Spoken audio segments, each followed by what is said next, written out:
की लव जिहाद सारखे प्रकार खूप मोठ्या प्रमाणावर बाहेर येत आहेत. नाशिक TCS प्रकरणात आता एक मोठा ट्विस्ट आलाय. What started as a Hindu TCS employee अमरावतीमध्ये आणखी एक सेक्स रॅकेट उघडकीला आलाय. तर हा जो लव जिहाद प्रकार आहे यामध्ये नेमकं चूक कोणाची आहे? थोडी चूक पालकांची असू शकते, पण एक भीषण षडयंत्र सामूहिक दृष्ट्या रचलं जातं. कोविड-19च्या काळामध्ये दिल्लीमधल्या काही मशिदींमध्ये, मदरशांमध्ये तबलिकी जमातवाले जमले होते. हो. तबलिकी जमातवाले जेव्हा ते 400-500 मुसलमान तिकडे काही जमले होते, नमाज करत होते, जमले होते आणि आम्ही फिरणार, आम्ही करणार बोलत होते. हो. तर त्यांना जेव्हा पोलिसांनी बसेसमध्ये नेऊन न्यायला सुरुवात केली तेव्हा त्यांनी थुंकायला सुरुवात केली बाहेर पोलिसांवर, डॉक्टर लोकांवर, कारण त्यांच्यामध्ये कोविड झालेले इफेक्टेड पेशंट्स होते. परकीय आक्रमण जे होत आहे त्यांच्या सोबत लढाई आहे की जे देशात राहून देशाला पोकळ करतायत त्यांच्या सोबत लढाई. रोग्याशी लढाई नसते, रोगाशी लढाई असते. बरोबर. पण रोगी रोग सोडायला तयार नसेल तर मग रोग्याशी पण लढावं लागतं. हिंदू राष्ट्र सेना, पण मग हिंदू राष्ट्र सेना हे जे नाव तुम्ही दिलेलं आहे हे नाव तुम्हाला कसं सुचलं? त्याच्या खूप खोलात जायची गरज नाही की अरबांना सिंधू उच्चारता आलं नाही म्हणून त्यांनी हिंदू उच्चारलं वगैरे, अशा काय भावड्या भावनांमध्ये जाण्याची गरज नाही. आता हिंदू शब्द का सुचला? हिंदू प्रचलित आहे म्हणून सुचला. पण भारत जर आपला धर्मनिरपेक्ष देश असेल तर इथे प्रत्येकाला आपापला धर्म जपण्याची मुभा आहे. तर यांच्यावर आपण हे लादतोय का की हिंदूच भारतीय आहेत? हिंदू लादत नाही आहे. हिंदूंवर जे लादल्या गेलंय ते काढून हिंदू मुक्त करता यावं म्हणून हिंदुत्व आहे. हिंदूंनी जर लादलं असतं तर सौदी अरेबियामध्ये हिंदूंनी अत्याचार केलेले उदाहरणं पाहिजे होती. हिंदूंनी रेप केले, हिंदूंनी बलात्कार केल्या, हिंदूंनी स्त्रिया पाठवल्या, जोहार केल्याची उदाहरणं राजस्थानमध्ये आहेत. स्त्रिया पाठवल्या गेल्या, लुटल्या गेल्या, मारल्या गेल्याची उदाहरणं भारतात आहेत.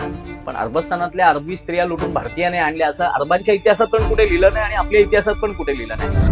जेव्हा त्यांचा इराणचा सुप्रीम लीडर मेला, तो मेल्यानंतर तिथले इराणची जी जनता होती त्यांना आनंद झाला आणि भारतातल्या लोकांनी आंदोलनं केली. भारतातल्या लोकांनी भारतातले जे मुसलमान होते, भारतीय मुसलमान, त्यांनी तो शोक व्यक्त केला. खामेनी मेला तर ह्यांच्या घरी सुतक लागलं. खामेनी मेल्या तर ह्यांच्या आया विधवा झाल्या. असं खामेनीने किती रखेली ठेवल्या होत्या ते तरी विचार करावा लागेल. खामेनी भारतात आला नव्हता, पण भारतातल्या किती रांडा बडवे इराणमध्ये गेले होते त्याचाही शोध घ्यावा लागेल. नुसतं तुम्ही बोलताय मातम केला, मातम नाही केला नुसता. 600 कोटी रुपये भारताची करन्सी तिकडे पाठवली आहे इराणमध्ये. मुसलमानांचं एक सामूहिक षडयंत्र आहे, समाजाने निर्धारित केलेली एक विशिष्ट रचना आहे. जर हा भारत देश एक हिंदू राष्ट्र असेल तर हिंदू राष्ट्र असून सुद्धा सर्वात जास्त गोमांस भारतातनं का निर्यात होत आहे? तर गोमांस निर्यात होत आहे हे दुर्दैव आहे आपल्या देशाचं. हे जी लढाई आहे ही लढाई ही स्वकीयांशी जास्त आहे परकीयांपेक्षा. हो, धर्मांतरित स्वकीयांशी. येस. रक्ताने स्वकीय पण वृत्तीने परकीय झालेल्या लोकांची.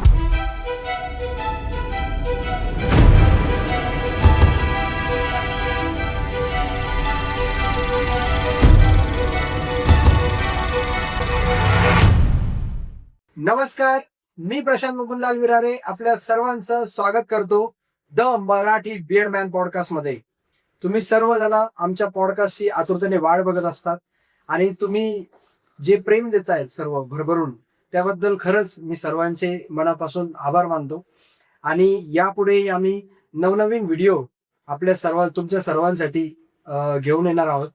आजचा आपला जो विषय आहे पॉडकास्टचा, जे आपल्याशी गप्पा मारण्यासाठी जे व्यक्ती आलेले आहेत ते आध्यात्मिक दृष्ट्या आणि एक हिंदुत्ववादी संघटनेचे अध्यक्ष आहेत.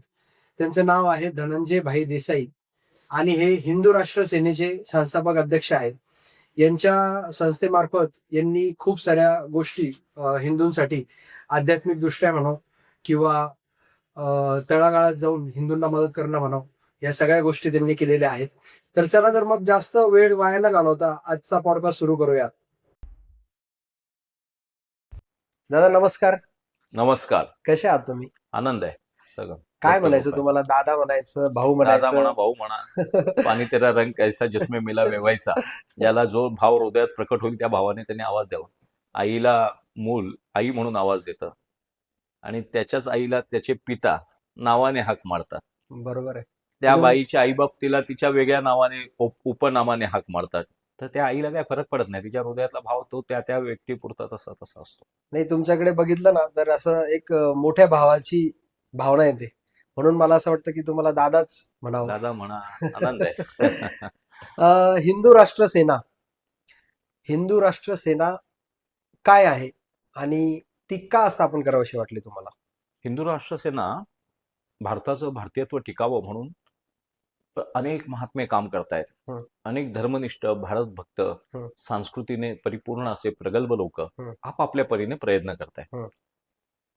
तसाच माझ्या मनात माझ्या पूर्वजन्मीचे संस्कार असतील हं. किंवा अजून काहीतरी त्याची आध्यात्मिक पार्श्वभूमी असेल हं. की या भारताला वेगळ्या फॉर्म मधलं हं. नवीन तंत्रज्ञान युक्त हिंदुत्वाची परिभाषा व्याख्या करून सांगण्याचं नवीन पिढीला सोपं होईल असं हिंदुत्व पोचवता येईल आणि त्यांना आत्ताच्या विद्यमान परिस्थितीत भारतावर जी भीषण परिस्थिती ओढावलेली आहे त्याच्यापासून त्यांचा बचाव करण्यासाठी एक वेगवेगळे फॉर्म्युले डेव्हलप करता येतील. सैन्य सुद्धा नेहमी रिसर्च अँड डेव्हलपमेंट मध्ये असतं. R&D म्हणतात त्याला, रिसर्च अँड डेव्हलपमेंट. बरोबर. औषध कंपन्या सुद्धा रिसर्च अँड डेव्हलपमेंट करत असतात. तसं हिंदुत्वामध्ये पण रिसर्च अँड डेव्हलपमेंट झालं पाहिजे अशा धारणेतून हिंदू राष्ट्र सेनेची माझ्या हृदयात संकल्पना आली आणि मग स्वतंत्र हिंदू राष्ट्र सेनेचं स्वतंत्र काम उभं करावं. पण ते कुणाला बाधक नसावं, तर भारतीयांना साधक असावं. भारतीयांना साधणारा असलं पाहिजे आणि शत्रूला बाधणारा असलं पाहिजे. रोग प्रतिकारक शक्ती वाढवण्यासाठी भारताची हिंदू राष्ट्र सेनेची संकल्पना माझ्या हृदयात आली. अच्छा. पण मग हिंदू राष्ट्र सेना हे जे नाव तुम्ही दिलेलं आहे, हे नाव तुम्हाला कसं सुचलं? आत्ताच्या प्रचलित भाषेमध्ये सनातनी, वैदिक, आर्य आणि अनार्य या सगळ्यांनी मिळून भारताचं जे आध्यात्मिक संस्कारांचं संगोपन केलेलं आहे त्या वर्गाला हिंदू म्हणतात. त्याच्या खूप खोलात जायची गरज नाही की अरबांना सिंधू उच्चारता आलं नाही म्हणून त्यांनी हिंदू उच्चारलं वगैरे, अशा काही भावड्या भावनांमध्ये जाण्याची गरज नाहीये. प्रचलित नावानुसार तुम्ही हिंदू आहात. बरोबर. ज्यांची सावरकरांची परिभाषा सोपी आहे की ज्यांची तीर्थक्षेत्र भारतात आहेत. तीर्थक्षेत्र म्हणजे काय, तर त्याची आध्यात्मिक धारणा केवळ पितृभूमी आणि मातृभूमी भारत असून चालणार नाही. बरोबर. तुमची पुण्यभूमी सुद्धा भारत असली पाहिजे. भारताबाहेर प्राण सोडणाऱ्या लोकांची मृत्यूपत्रात नोंद असते की माझ्या अस्थी भारतातल्या नद्यांमध्ये विसर्जित करा. म्हणजे त्याची आध्यात्मिक धारणा भारतीय आहे. बरोबर. एखादा अमेरिकेत भारतीय गेला नोकरीनिमित्त आणि तिथे ग्रीन कार्ड होल्डर झाला तरी त्याला अनिवासी भारतीय म्हणतात. तो तिथला अमेरिकन झालाय, नागरिकत्व मिळालंय, पण भारतात निवास नाही करत आहे, अनिवासी आहे, पण तो भारतीय वंशाचा आहे. बरोबर आहे. तो नागरिकत्व त्याने अमेरिकेचं घेतलंय, पण आध्यात्मिक भाव त्याचं भारतीय आहे. बरोबर आहे. समजलं? बरोबर आहे. त्यानुसार आपल्या भारतीयांमधलं भारतीयत्वाचा अभाव तो कमी करून प्रभाव वाढवता यावा आपल्याला, म्हणून आपण भारतीयांसाठी हिंदू राष्ट्र सेनेच्या निमित्तानं आता हिंदू शब्द का सुचला? हिंदू प्रचलित आहे म्हणून सुचला. स्वामी विवेकानंदांना एकाने विचारलं होतं, तुम्हाला आठवतंय का, तुम्हाला माहिती आहे का की हिंदू हा शब्द गुलामांसाठी वापरला गेलेला आहे? त्याला असं कोणी सांगितलं तुला? ज्या दिवशी हिंदू जगाचा स्वामी होईल त्या दिवशी तो मालकांचा वापरला जाईल, शब्द मालकांचा म्हणून वापरला जाईल, स्वामीचा म्हणून वापरला जाईल. एखादा हिंदूपत बादशाह छत्रपती शिवप्रभूंसारखा जन्माला आला तो हिंदू सन्माननीय उपाधी म्हणून वापरला जाईल. बरोबर आहे. तो अरबानी सेवकांसाठी वापरला, हा तुम्ही जो भ्रम निर्माण करताय. तो उद्या जर हिंदू शासक झाला, तो राज्यकर्ता झाला, मालक झाला, विश्वाचा नियंता झाला, बरोबर आहे. तो थोर हिंदू या शब्दाची अर्थ थोरांचा संप्रदाय म्हणून वापरला जाईल. तर आर्य, अनार्य, द्रविड, दक्षिणात्य, उत्तरेतले, मध्य भारतातले, महाराष्ट्रातले सगळ्या भारतीय लोकांची आध्यात्मिक धारणा भारतात आहे. शैवांचं सर्व 12 ज्योतिर्लिंग, वैष्णवांची सर्व धाम, जैनांची सर्व तीर्थ, बुद्धांची बुद्धगया, लिंगायत लोकांचं लिंग, सर्वांची तीर्थ ज्यांच्यात भारतीय आहेत. भारतात ज्याचा आध्यात्मिक भाव आहे, आध्यात्मिक धारणा आहे, भारतच त्याची आध्यात्मिक श्रद्धा आहे, त्या सर्वांना भारतीय भाषेमध्ये आजच्या जागतिक भाषेत हिंदू म्हणतात.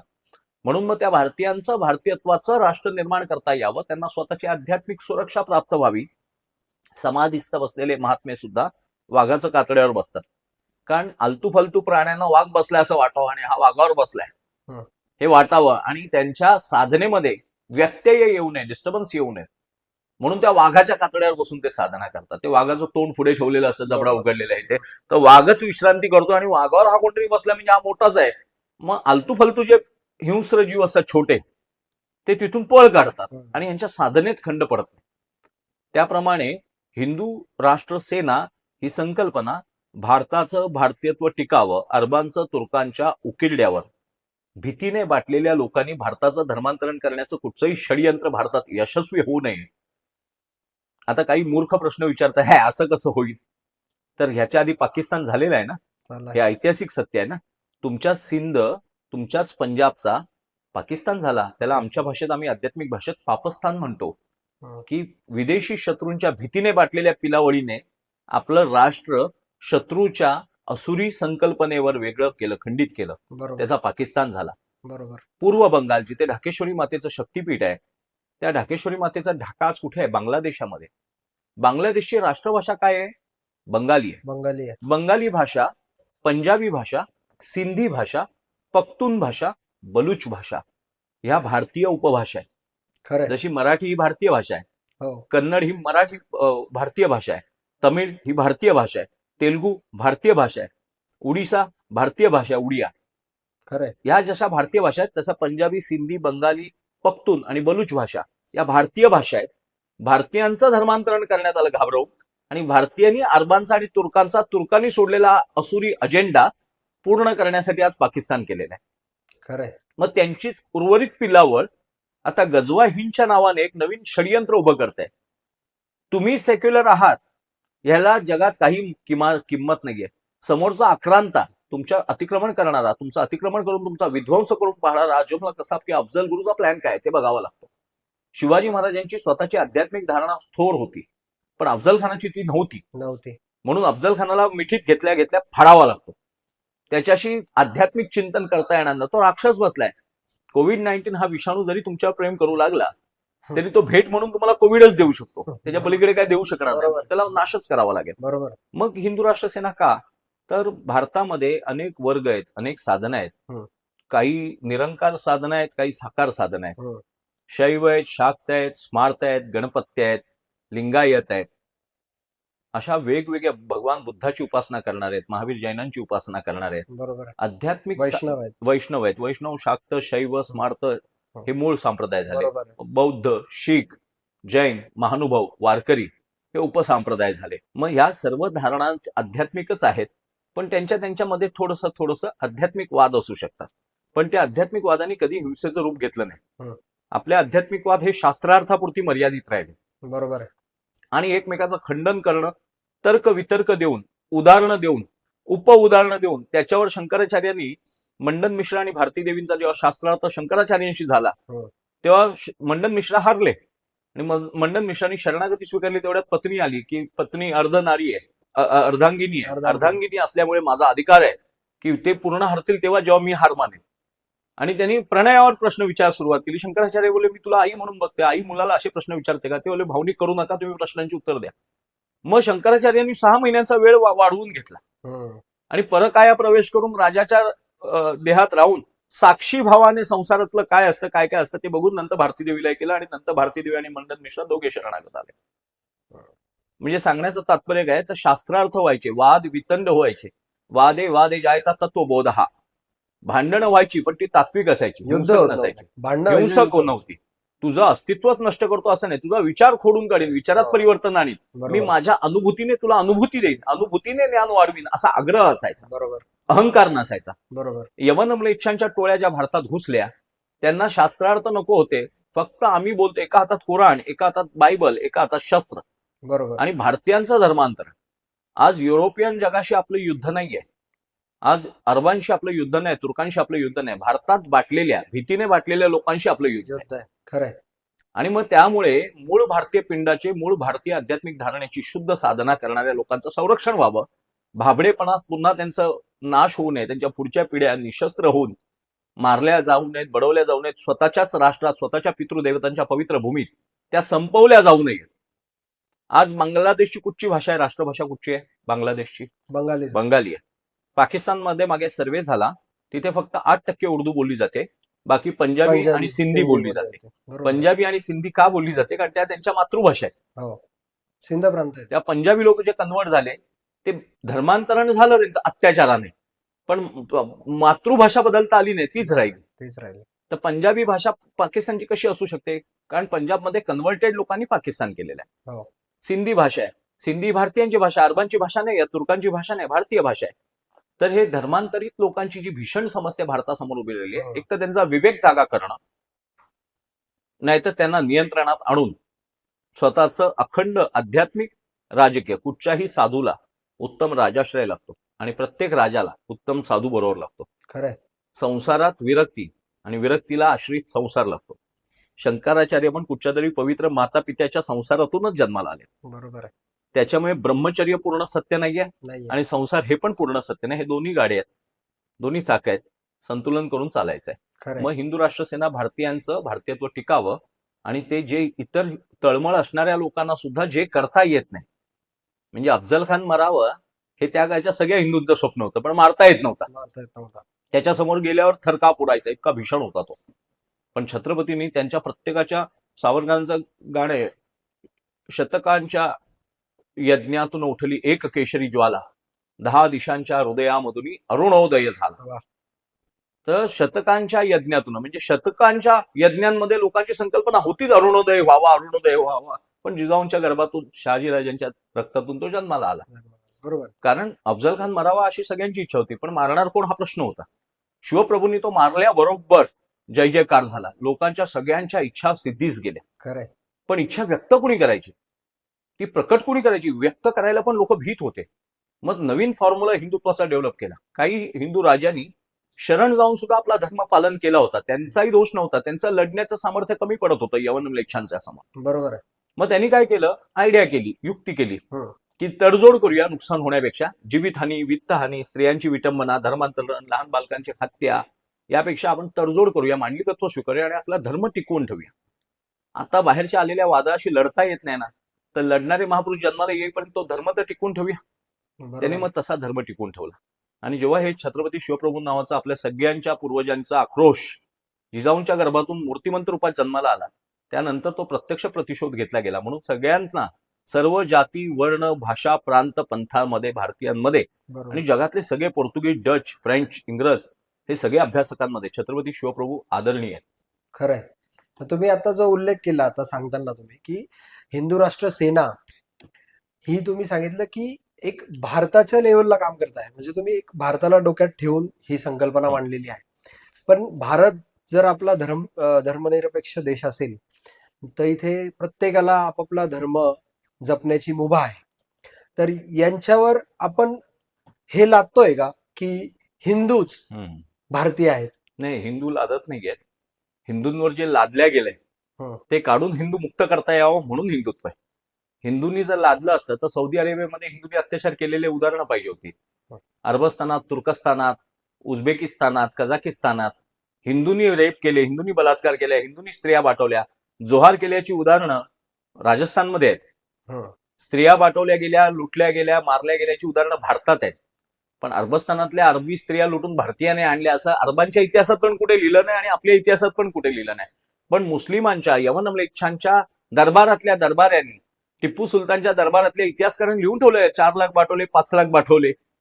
त्याच्यामुळे आपण लादत नाहीये.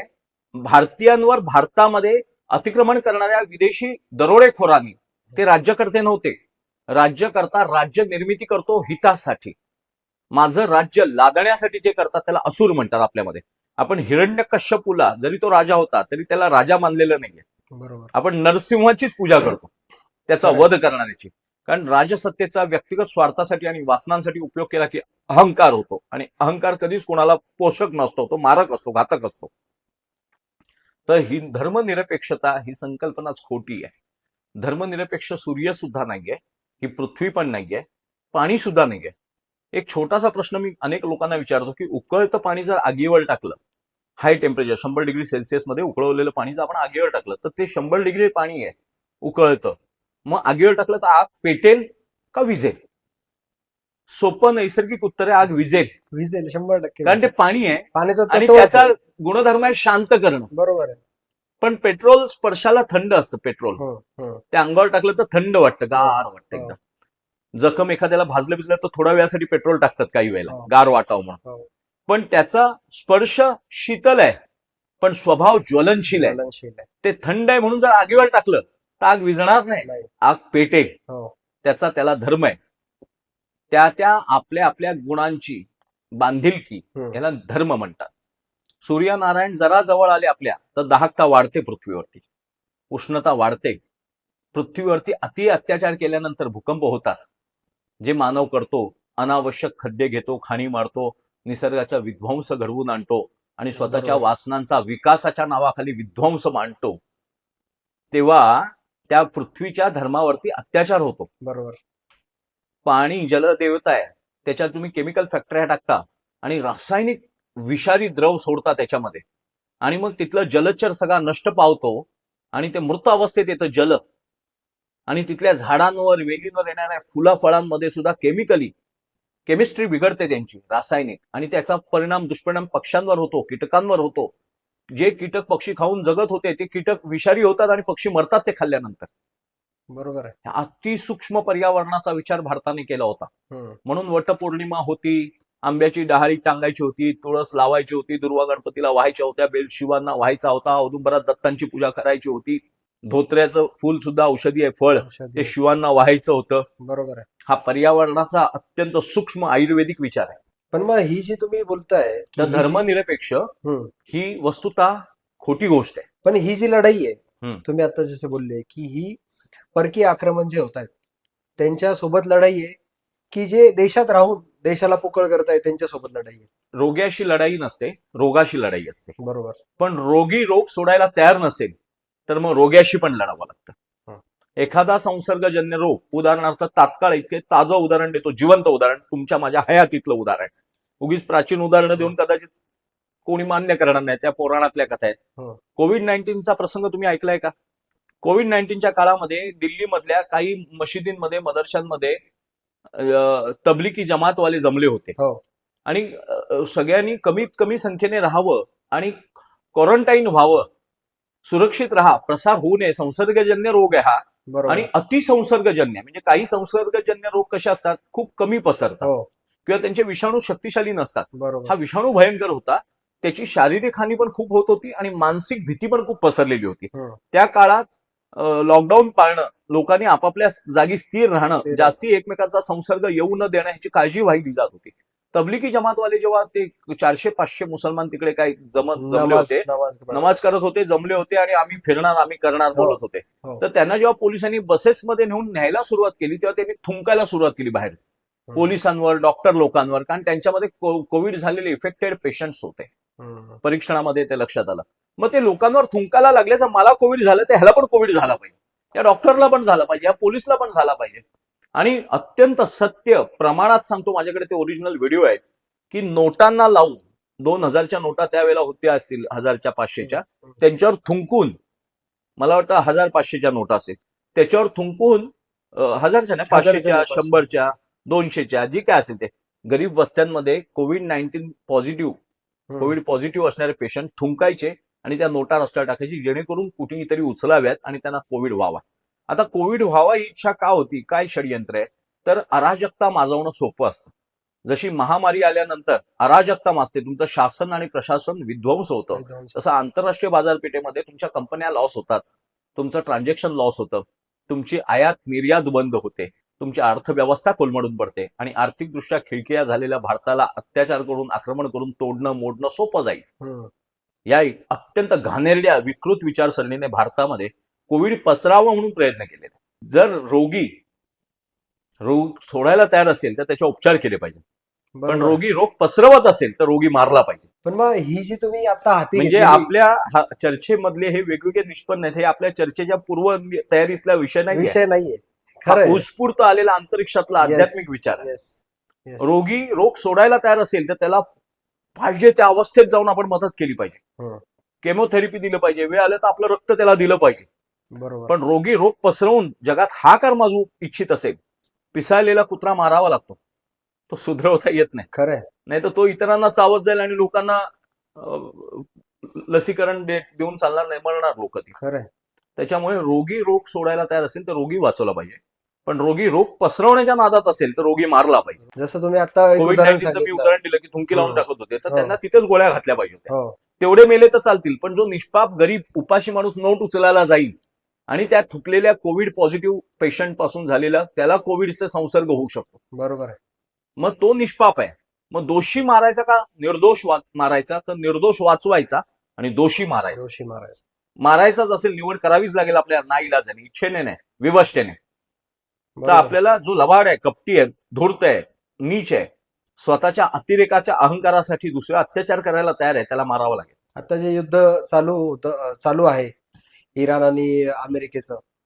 जेव्हा त्यांचा इराणचा सुप्रीम खामेनी. लीडर मेला, तो मेल्यानंतर तिथले इराणची जी जनता होती त्यांना आनंद झाला आणि भारतातल्या लोकांनी आंदोलनं केली. भारतातल्या लोकांनी मातम साजरे भारतातले जे मुसलमान होते, भारतीय मुसलमान, त्यांनी तो शोक व्यक्त केला.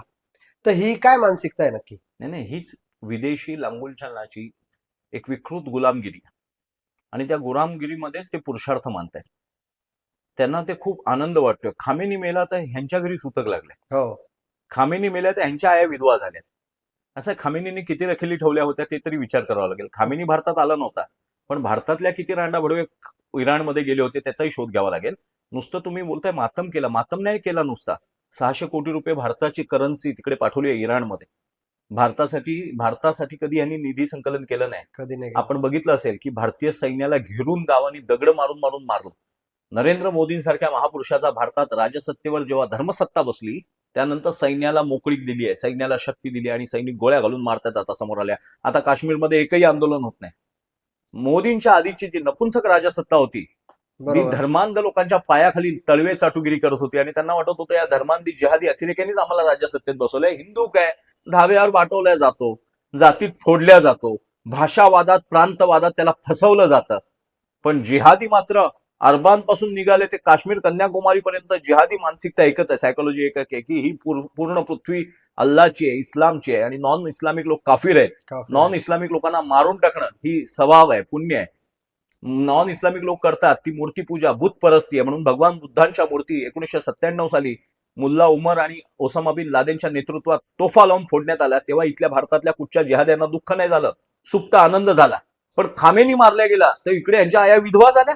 विधवा झाले. खरं अरे आश्चर्य आहे मला ह्या गोष्टीचं. तर हा विचार, मी काय बोललो, रोगी मारायचा नाहीये, पण रोगी रोग पसरवण्यात आनंद मारत असेल तर त्याला मारावं लागेल. पण हा लढा किती दिवस चालेल तुम्हाला काय नाही, वाटतं? हा किती, म्हणजे जसं, म्हणजे मला जशी समज आली की 350 वर्षापासून जसे छत्रपती शिवाजी महाराजांनी स्वराज्य स्थापन केलं, हा लढा तेव्हापासूनचा आहे.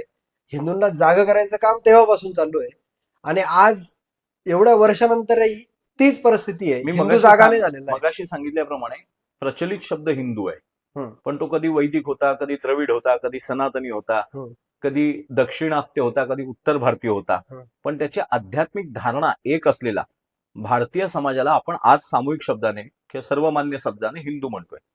मग त्यात बुद्ध हो म्हणोत किंवा नाही म्हणोत, शीख हो म्हणोत किंवा नाही म्हणोत, हम्म. जैन हो म्हणू देत किंवा नाही म्हणू देत, शैव, शाक्त, स्मार्त, गणपत्य, प्रत्येक जण आपल्या पंथाचा, आपल्या उपासना मार्गाचा एक एक वेगळा अभिमान बाळगतो.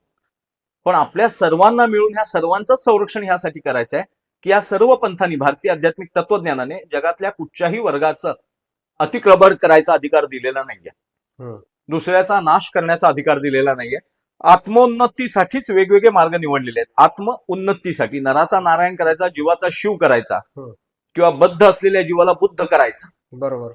यासाठीच निवडलेले आध्यात्मिक मार्ग आहेत. त्याच्यात कुठच्याही जीवाचं, कुठच्याही वर्गाचं, कुठच्याही उपासना मार्गाचा अपमान, अवहेलना किंवा त्याला मारून टाका, संपून टाका, आपल्यापेक्षा दुसरं मत असलंच नाही पाहिजे असा कुठेही अहंकार भारतीय आध्यात्मिक तत्वज्ञानात नाहीये.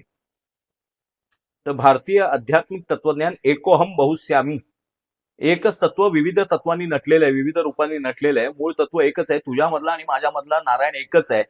तो शंकराचार्यांचा आणि चांडाळ रूपात आलेल्या शंकरांचा संवाद जो झाला आणि शंकराचार्यांनी, आदि गुरु शंकराचार्यांनी त्या चांडाळाला आपला गुरु मानला शिव म्हणून, आणि ते खरोखर शिवच चांडाळ रूपात आले होते. आणि ते त्याला विचारत होते, क्या शंकर, जो हवा मैं सांस ले रहा हूं वही तू ले रहा है, जो मैं छोड़ रहा हूं उसे तू सांस ले रहा है, जो मुझे स्पर्श कर कर आगे जा रही है वही तुझे स्पर्श कर रही है क्या. मग भेदाभेद संपला, अद्वैत तत्वज्ञान जन्माला आलं आणि शंकरांना चांडाळ रूपात येऊन आदिशंकराचार्यांना तत्वज्ञान सांगावं लागलं. तिथे शंकराचार्यांनी असं म्हटलं नाही की शंकर शिव रूपात आले तरच मी त्यांचं ऐकीन, चांडाळ रूपात मी त्यांचं ऐकणार नाही. त्या चांडाळाशी पण माझा भेदाभेद होतोय, हा पण माझ्यामधला पाप आहे किंवा भ्रम आहे, त्याच्यामध्ये पण तोच शिव आहे जो माझ्यामध्ये आहे. बरोबर आहे. ही धारणा भारतीयांची. इस्लामचं काय झालं, अरबानी इथे आल्यानंतर बाटवी धर्मांतरण चालू केलं. कारण अरबांचं मत होतं, अरबस्थानातून निघालेले, की नॉन इस्लामिक लोक, इस्लामिक कोण आहेत, मुस्सले इमान कोण आहे, ही धारणा सगळ्या भारतीयांनी आधी स्पष्ट केली पाहिजे डोक्यामध्ये. कुठच्याही मुल्ला मौलवीकडे तुम्ही प्रामाणिकपणे बसून त्याला विचारा की इस्लाम काय आहे. आज केरला लव्ह स्टोरी वगैरे तुम्ही बघताय, हे 3-3 तासात ते काय दाखवतील एवढी भीषण कथा आहेत. पण 3 तासात बघून सुद्धा आपण दहाकता धुरंधर मधली दहाकता बघून आपण हादरून जातोय सगळी लोक. मला त्याच्यावर एक प्रश्न विचारायचा आहे तुम्हाला. हम्म. थोडस तुम्हाला मी इंटरप्ट करतो. केरला स्टोरी तुम्ही जे नाव घेतलं त्याच्यावर, की लव्ह जिहाद सारखे प्रकार खूप मोठ्या प्रमाणावर बाहेर येत आहेत. तर हा जो लव्ह जिहाद प्रकार आहे, यामध्ये नेमकं चूक कोणाची आहे? म्हणजे आपण हिंदू पालक म्हणून कुठे कमी पडतोय, की आपल्या मुलींची चुकी आहे, की हे जिहादी लोक त्यांना फसवतायत? म्हणजे याच्यात नेमकी चूक काय कोणाची मला कळत नाही. एक असं आहे, थोडी चूक पालकांची असू शकते, हं. पण एक भीषण षडयंत्र सामूहिक दृष्ट्या रचलं जातं. हं. आता काही लोक एखाद दुसरं फालतू उदाहरण घेतात आणि म्हणतात तो नका हिंदू नावाच्या माणसाने त्या मुसलमान मुलगी आणली. ती सामूहिक षडयंत्राचा भाग नाहीये. हं. मुसलमानांचं एक सामूहिक षडयंत्र आहे. समाजाने निर्धारित केलेली एक विशिष्ट रचना आहे हं. की जे मुसल्ले इमान नाही त्यांच्या मुली आणून त्यांच्या गर्भाचा उपयोग करून त्यांच्याशी शारीरिक अनौरस उत्पत्ती निर्माण करणं, शारीरिक संबंध प्रस्थापित करणं आणि आपल्या नात्यागोत्यातल्या इतर पुरुषांना त्या भेट म्हणून देणं. हं. मी काय सांगितलं की आत्ताच्या आत्ताचं विद्यमान उदाहरण मी सांगतो की जेव्हा इसिसचं राज्य आलं होतं इराण आणि सिरियामध्ये, हं. त्यांनी नंतर त्यांचं नाव बदललं आणि इस केलं. इस Yes. पहिलं होतं इसिस. हं. इसिसचा फुल फॉर्म होता Iraq and Syria Islamic state. बरोबर. पण नंतर त्यांनी छोटं नाव केलं इस. तर काही पत्रकारांनी, आंतरराष्ट्रीय पत्रकारांनी त्यांना विचारलं की तुम्ही पूर्वी Iran and Syria Islamic state असं मोठं नाव होतं, आता तुम्ही छोटं का केलं? त्याला आम्ही आता छोटं नाही केलंय, मुळात आम्ही आता मोठं केलंय. पत्रकार आश्चर्यचकित झाले की IS इस केलं आणि मोठं कसं काय केलं? ते बोलले की आता whole world is Islamic state. आता आम्हाला जगासाठीच इस्लामिक राज्य निर्माण करायचं आहे, म्हणून आम्ही IS म्हणजे फक्त Islamic state, whole world is Islamic state असं IS आम्ही खरा फुल फॉर्म केलाय. तेव्हा फुल फॉर्म नव्हता आमचा, तेव्हा इराक आणि सिरिया पुरतीच आम्ही काम करत होतो. पण जगातून मुसलमानांचा उत्स्फूर्त प्रतिसाद आम्हाला मिळतोय. तर आता जगाचंच इस्लामीकरण ह्याच पिढीत झालं पाहिजे असा आमचा मानस आहे. म्हणून आम्ही येणं केन प्रकारेनं तुडवून बडवून संपून आता इस्लामिक राजसत्ता आणणार आहे.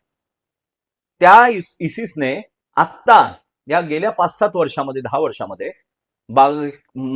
गुलाम महिला ज्या आणल्या होत्या, लव्ह जिहाद मध्ये फसवलेल्या मुली ज्या नेल्या होत्या, आपण केरला स्टोरी बघितलंय. बरोबर. त्याच्यामध्ये त्या मुलीचं कसं आता ती तुरुंगामध्ये अफगाणिस्तानमध्ये अमेरिकन सैन्याच्या आहेत. तर त्या मुलींना रखिली म्हणून वाटल्या जायचं, सेक्स वर्कर म्हणून, हो. आणि तो त्यांचा अधिकार आहे असं त्यांचं म्हणणं आहे. हो. आणि नंतर वापरून झाल्यानंतर त्यांनी त्यांच्या गोऱ्या स्पॅनिश, पॅरिसच्या मुली, युरोपियन मुली, अमेरिकन मुली, आफ्रिकन काही, त्यांचे नग्न बाजार भरवले आत्ता आणि त्याचे व्हिडिओज प्रसारित केले की इस्लामिक कायद्यानुसार स्त्री ही उपभोगाची वस्तू आहे, खेतीची वस्तू आहे हो. आणि पुरुषाचा पूर्ण अधिकार आहे तिच्यावरती. आपल्याकडे शिव आणि शक्ती एकत्र आहे. एकत्र आहेत. लक्ष्मी नारायण, पार्वती आणि शिवांची पूजा केली जाते. सीताराम म्हणतो आपण. तर आई आणि पितृदेवता, मातृशक्तीची पूजा, अनेकांच्या घरामध्ये कुलस्वामिनीची पहिली पूजा केली जाते. हो. तर तिथे आजही इस्लामच्या जिहादी अतिरेक्यांनी, इसिसच्या अतिरेक्यांनी नग्न बाजार भरवले. या मांड्या कशा आहेत, तिचा पार्श्वभाग कसा आहे, तिचा योनी मार्ग कसा आहे, तिचं पोट कसं तुलतुलीत आहे, तिची छाती कशी घट्ट आहे, हे बघून तिचे भाव बोलल्या गेले. म्हणजे जर इस्लामिक राजवट आली तर देशाची काय अवस्था होईल, जगाची काय अवस्था होईल, त्याचं जिवंत उदाहरण डेमो. जसं एखादा बिल्डर आपली बिल्डिंग कशी असेल, अम्युनिटीज काय असेल, त्याच्यासाठी एक डेमो फ्लॅट बांधतो, त्याप्रमाणे इसिसने इस्लामिक राज्य आल्यानंतर ह्या जगाचं काय होणार आहे त्याचा एक डेमो दिलाय आपल्याला. मग धर्मनिरपेक्षतेचा गांजा पिऊन, हफू गांजा पिऊन आपण आपली धर्मसंपन्नता संपवायची का? आणि मी जगातल्या कुणाचंही अतिक्रमण करा म्हणतच नाही. आम्ही हिंदुत्ववाद्यांची स्पष्ट भूमिका आहे, स्वच्छ भूमिका आहे, निर्मळ भूमिका आहे. आमच्या घरात आम्हाला आमच्या आध्यात्मिक धारणांनी निवांत राहू दे, सुरक्षित राहू दे. त्याचं कुणी येऊन आध्यात्मिक आमचं वैतुष्ट आणू नका, त्याच्यात संभ्रम निर्माण करू नका, भ्रमिष्ठता निर्माण करू नका. तुम्ही नास्तिकतावादी असाल तर तुमची नास्तिकता तुम्हाला आनंद देऊ दे. पण तुम्हाला असं वाटत नाही की हाच विचार आपल्याला परकीय आक्रमणांपासून जास्त हे करतोय? 57 देशांचं धर्मांतरण झालं. इंडोनेशिया जे आहे ना, ते अंकोटवार नावाचं जगातलं सगळ्यात मोठं धर्मस्थळ. नाही, म्हणजे ते लोक जसे कट्टरपंथी आहेत तसे नाही, आपले लोक का कट्टरपंथी नाही, नाही? कट्टरपंथी होऊच नका.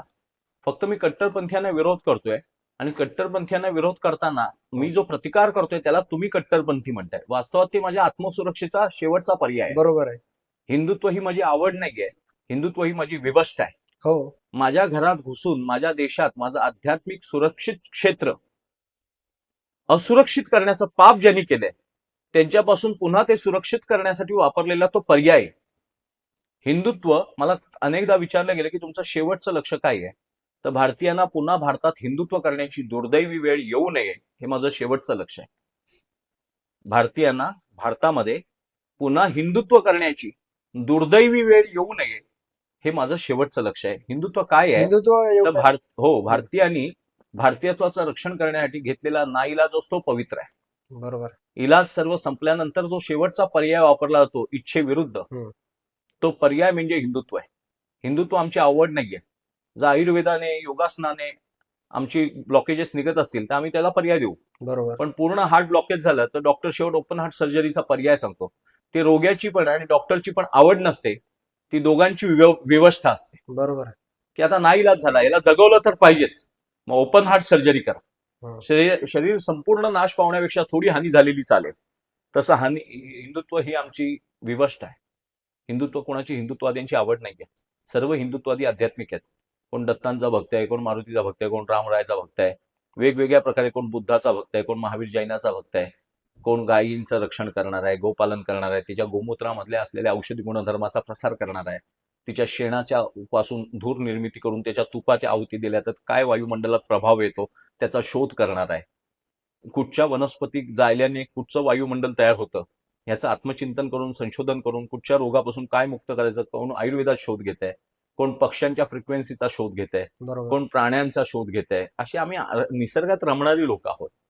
आमचा नाईलाज झाला की आम्हाला एकत्र येऊन हिंदुत्व नावाच्या वज्रमूठ आवळावी लागली आणि इस्लाम आणि ख्रिश्चनिटीचं जे नीच षडयंत्र चालू आहे भारताचं धर्मांतरण करण्याचं, नीच षडयंत्र तुम्ही बाटलाय, तर जगच बाटलं पाहिजे असा जो अपवित्र भाव आहे तुमचा, तो तुम्ही सोडून दिला पाहिजे. आता तुमच्या आणि माझ्या पॉडकास्टमध्ये मी एकदा तरी पारशांच्या विरुद्ध बोललो का? पारशी लोकांच्या, नाही.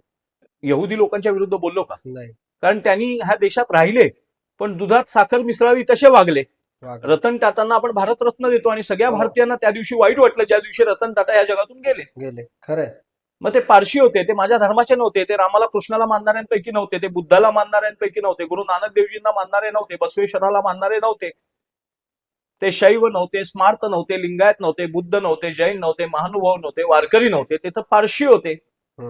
ते इराणच्या आध्यात्मिक धारणा ज्या होत्या पर्शियाच्या, त्या पारशी धर्मशास्त्राला मानणारे होते. म्हणजे माझ्या भाषेत, भारतीय भाषेत ते म्लेच्छ होते, म्लेच्छ यवन होते. खरंय. पण एपीजे अब्दुल कलाम नावाच्या राष्ट्रपती झालेल्या आमच्या महापुरुष असलेल्या शास्त्रज्ञाविषयी आमच्या हृदयात आदरभाव आहे. पण तुम्ही बोलाल अजमल कसाब जिहादी आहे, त्याला डोक्यावर घेऊन नाचा, अफजल गुरुला अगदी महापुरुष म्हणा, आणि टायगर मेमन फाशी दिली याकूब मेमनला, त्याच्या थडगं मुंबईमध्ये सजवलं जात होतं आणि त्याची सुरक्षा केली जात होती. आक्षेप घेतल्यानंतर गडबड झाली आहे त्यांची. खरंय. ज्या मुंबईमध्ये माझ्या आया बहिणी विधवा झाल्या, माझ्या घरातल्या लहान लहान लेकरं अनाथ झाली, माझ्या मुंबईचा शेअर मार्केट त्या दिवशी कोलॅप्स झाला, अर्थव्यवस्था उद्ध्वस्त झाली, निष्पाप निरागस लोक, रोजच्या हातावर पोट असणारी आणि त्यांची मुलं घरात उपाशी असताना बाप रस्त्यावर मारल्या गेला, त्या हरामखोर अतिरेक्याचं थडगं बांधून तिथे त्याचं उदात्तीकरण होणार असेल तर त्याला पूजा, त्याला पण मारा आणि ते जे पुजतात त्यांना पण मारा, असं माझं म्हणणं. दादा, मला एक मनात प्रश्न आहे माझ्या, तुम्हाला विचारायचा आहे की जर हा भारत देश एक हिंदू राष्ट्र असेल, कारण आपली मेजॉरिटी आहे हिंदूंची, तर हा हिंदू राष्ट्र आहे, तर हिंदू राष्ट्र असून सुद्धा सर्वात जास्त गोमांस भारतातनं का निर्यात होत आहे? हे तर अधिकृत म्हणजे हे ऑफिशियल नाहीये, म्हणजे याच्यावर सरकारने पाबंदी लावलेली असताना सुद्धा भारतातून गोमांस निर्यात होतं, याचं काय कारण आहे? नाही, हे दुर्दैव आहे. आणि मगाशी म्हणाल्याप्रमाणे तुमचा एक शब्दाची मी सुधारणा करतो की भारतात हिंदू जास्त आहेत म्हणून भारत हिंदू राष्ट्र नाहीये, तर भारत हे हिंदूंचं आध्यात्मिक राष्ट्र असल्यामुळे भारत हिंदू राष्ट्र आहे. मुळात भारताच्या भूमीविषयीच्या आध्यात्मिक आणि सांस्कृतिक धारणा किंवा इतिहास किंवा पौराणिक, उदाहरणार्थ मुसलमानांचा इतिहास अरबस्थानाशी सांगितला जातो, त्यांच्या आध्यात्मिक धारणा एकदा तरी हज केल्याशिवाय त्याला पुण्य प्राप्त होत नाही, तो हाजी होत नाही. बरोबर. ख्रिश्चनाला व्हॅटिकन सिटीत गेल्याशिवाय त्याला तीर्थ पुण्य प्राप्त होत नाही. बरोबर. त्याच्या आध्यात्मिक धारणांनुसार. बरोबर. तसं भारतीयांचं आध्यात्मिक तीर्थक्षेत्रच भारतात आहेत, त्याच्यामुळे भारतात हिंदू जास्त आहेत म्हणून ते हिंदू राष्ट्र नाहीये, तर हिंदूंची आध्यात्मिक धारणा ह्या भूमीशी सांस्कृतिक दृष्ट्या जोडल्या गेलेली आहे म्हणून भारत हिंदू राष्ट्र आहे. बरोबर. हिंदू जास्त उद्या जर सिंधमध्ये मुसलमान जास्त झाले म्हणून तिथला पाकिस्तान झाला, पण तिथला जर आध्यात्मिक आणि पौराणिक इतिहास बघितला तर तो भारतीयांचा देश आहे, भूभाग आहे. तिथे हिंगलाज मातेचं स्थान आहे. तिथे वेगवेगळी गोरक्षनाथांच्या अनेक तीर्थक्षेत्र आहेत, अनेक समाधी आहेत. गुरु नानकांना साहेब नानक देवजींचे तिथे जन्मस्थान आहे. तर ती ऐतिहासिक पौराणिक 1947 पूर्वीची पार्श्वभूमी पाहिली तर तुमच्या लक्षात येऊन जाईल ती भूमीच हिंदूंची आहे. आता राहिला गोमांसचा विषय. तर गोमांस निर्यात होत आहे हे दुर्दैव आहे आपल्या देशाचं, की यवन म्लेच्छ आर्य घुसले, अरब तुर्क हबशी जे घुसले त्यांनी बघितली गायीविषयी यांची आध्यात्मिक धारणा खूप भाबडी आहे. मग तिला मारता येईल. ती मुळात ती भाबडी नव्हती, ती वैज्ञानिक आहे. गाय हा बरोबर. जगातल्या सगळ्या मनुष्यांसाठी उपयुक्त असलेला 100% उपयुक्त असलेला एकमेव जगातला प्राणी आहे तो म्हणजे गाय. खरंय. कुत्र्याला तुम्ही खाऊ घातलं तर तो भुंकेल, शत्रूवर तुटून पडेल, तुमचं रक्षण करू शकेल. पण जेव्हा तुम्ही स्थिर असाल, रक्षण 24 तास 12 महिने करावं लागत नाही. कधी संकट आलंच तर किंवा भुंकून एखादं सावध करेल. पण 24 तास तुम्हाला भरण पोषण हा जो पदार्थ लागतो, घराला पदार्थ लागतो, धुरी करण्यासाठी जो डास किंवा सूक्ष्म जंतू जगत मारावं लागतं आणि स्वतःचं राहण्याचा निवास सुरक्षित करण्यासाठी जी धुरी करावी लागते, डास पळवण्यासाठी तुम्ही मॉस्किटो लावता, मॉस्किटो किलर लावता, तशाप्रमाणे त्यावेळेला गायीच्या गोवऱ्यांपासून तयार झालेला धूर हा सूक्ष्म जिवंत जगाला अपायकारक नाहीये. बरोबर. केमिकलचा नाहीये, रासायनिक नाहीये. तिचं दूध, नवजात शिशूची जर आई वारली वैद्यकीय उपचारांच्या अभावाने तर शेळीचं दूध पण चालत नाही आणि म्हशीचं दूध जास्त जड असतं. तिला आईच्या दुधाशी साधर्म्य पावेल असं एकमेव पशु आहे की ज्याचं दूध चालतं नवजात शिशूला, ते म्हणजे गाईचं दूध चालतं. बरोबर. आणि नुसतं दूध त्याचं पोट भरत नाही तर त्याला ज्या आईपासून प्रोटीन, विटॅमिन, मिनरल्स मिळणार असतात ते सगळे गाईच्या दुधातून त्या बाळाला मिळतात, नवजात शिशूला. गाईच्या दुधापासून झालेलं दही उपयुक्त आहे, तूप उपयुक्त आहे, लोणी उपयुक्त आहे. आणि आयुर्वेदाने सिद्ध केलंय, आता मॉडर्न सायन्स पण ते मान्य करू लागले. म्हणून आता तुपाची विक्री खूप जगभर वाढली आहे. तूप घेतायत लोक, 1 चमचा 2 चमचे तरी रोज तूप खात जा. खरंय. बॅड कोलेस्ट्रॉल मारतं आणि गुड कोलेस्ट्रॉल वाढवतं, ब्लॉकेजेस काढतं. पण ते गावरान गाईचं, वशिंड असलेल्या देशी गाईंचं असलं पाहिजे. मनुष्याने संकर केलेल्या जर्सी गाईंचं चालत नाही. त्याच्यात कोलेस्ट्रॉल, बॅड कोलेस्ट्रॉल जास्त असतं, शुगर पेशंट जास्त होऊ शकतात. बरोबर. गाईचं दूध शुगरच्या पेशंटला चालतं, देशी गाईचं, भारतीय वंशाच्या, ज्याच्यावर वशिंड असतं. बरोबर. वशिंड असल्यामुळे सूर्याची सोलर पॅनल जशी शक्ती आकर्षित करून घेऊन ऊर्जा पोचवतं आपल्याला, लाईट लावतं, त्याप्रमाणे वशिंडातून, तिच्या सूर्यकेतू नाडीतून, तिचं सूर्यकिरणांची आणि वातावरणातल्या सकारात्मक सृष्टीची शक्ती धारण करून तिच्या ओज तेज रूपामध्ये ती दुधातून आपल्याला प्राप्त होते आणि सहज सुलभ होते. जसं आई आपल्या नवजात शिशूला बदाम खायला घालायचा असेल तर ती बदाम असा तोंडात टाकून त्याला मारून टाकणार नाही. बरोबर. तो बदाम सानीवर घेऊन ती उगाळते आणि हार्ड फॉर्म मधला बदाम लिक्विड फॉर्म मध्ये आणून त्याला ती पाजते. जसं भगवद्गीता कठीण वाटत होती, माऊली ज्ञानेश्वरांनी ती ज्ञानेश्वरी सुगम रसाळ करून सामान्य समाजाला चोचवली, पाजली. त्याप्रमाणे गाय ही आपल्यावर उपकारक आहे, अपायकारक नाहीये. खरंय. आणि उपकार त्याची उपयुक्तता जाणून आपल्या ऋषीमुनींनी तिला आध्यात्मिक स्थान दिलं. इतर सृष्टीतल्या सगळ्याच अंगांना पूजलं पाहिजे, पण चैतन्य जिवंत होऊन घराबाहेर अंगणात येत आहे आणि ममत्वाने तुमच्या वात्सल्य स्वरूपात तुम्हाला ती पाजते आहे तर तिची कृतज्ञता व्यक्त केली पाहिजे. केळसुणीची पण आपण दिवाळीच्या दिवशी लक्ष्मीपूजनाला केळसुणीची पण पूजा करतो. केळसुणी काय बंड करणार नाही. बैल पोळ्याच्या दिवशी बैलाला पूजलं नाही तर बैल काय बंड नाही करणार आहे, अण्णा हजारेंसारखं उपोषण नाही धरणार आहे. त्या बैलाला काय तो भाव नाहीये. तो तुमच्या कृतज्ञतेचा भाव तुमच्याच जागा झाला पाहिजे. बरोबर आहे. म्हणून तुमच्याकडून ह्या सृष्टीची पूजा करून घेण्याची परंपरा ऋषीमुनींनी चालू केली. कृतज्ञतेचा भाव या सगळ्या जीवसृष्टीला पोषक आहे, पूरक आहे, उपकारक आहे, अपायकारक नाहीये. पण अरबस्थानातून आलेल्या कसायांचा भाव हा जर माझं तू ऐकत नसेल तर तू मेलाच पाहिजेस, नाही तर तुझी दिसणारी सुंदर स्त्री मी ओरबाडलीच पाहिजे. कवळ्या किशोर वयातल्या तरुण मुलींवर अत्याचार करण्यामध्ये मला राक्षसी आनंद मिळतो, असं अरबांचं तत्वज्ञान आहे, तुर्कांचं तत्वज्ञान आहे, हबशांचं तत्वज्ञान आहे. त्या अत्याचारांनी बाटल्या गेलेले धर्मांतरित लोक, हिंदूंची आध्यात्मिक श्रद्धास्थान गाय आहे ना, मग तिलाच मारून खाऊन दाखवूया आपण. हा जो नीच अहंकार आहे, विकृत अहंकार आहे, ज्याला शास्त्रीय कुठचंही कारण नाहीये, धार्मिक कुठचंही अधिष्ठान नाहीये, आध्यात्मिक कुठची प्रगती नाही, उलट झाली तर अधोगतीच आहे. खरंय. कारण तुमच्या उपकार करणाऱ्या गाईला मारून खाण्यात काही पुरुषार्थ नाहीये.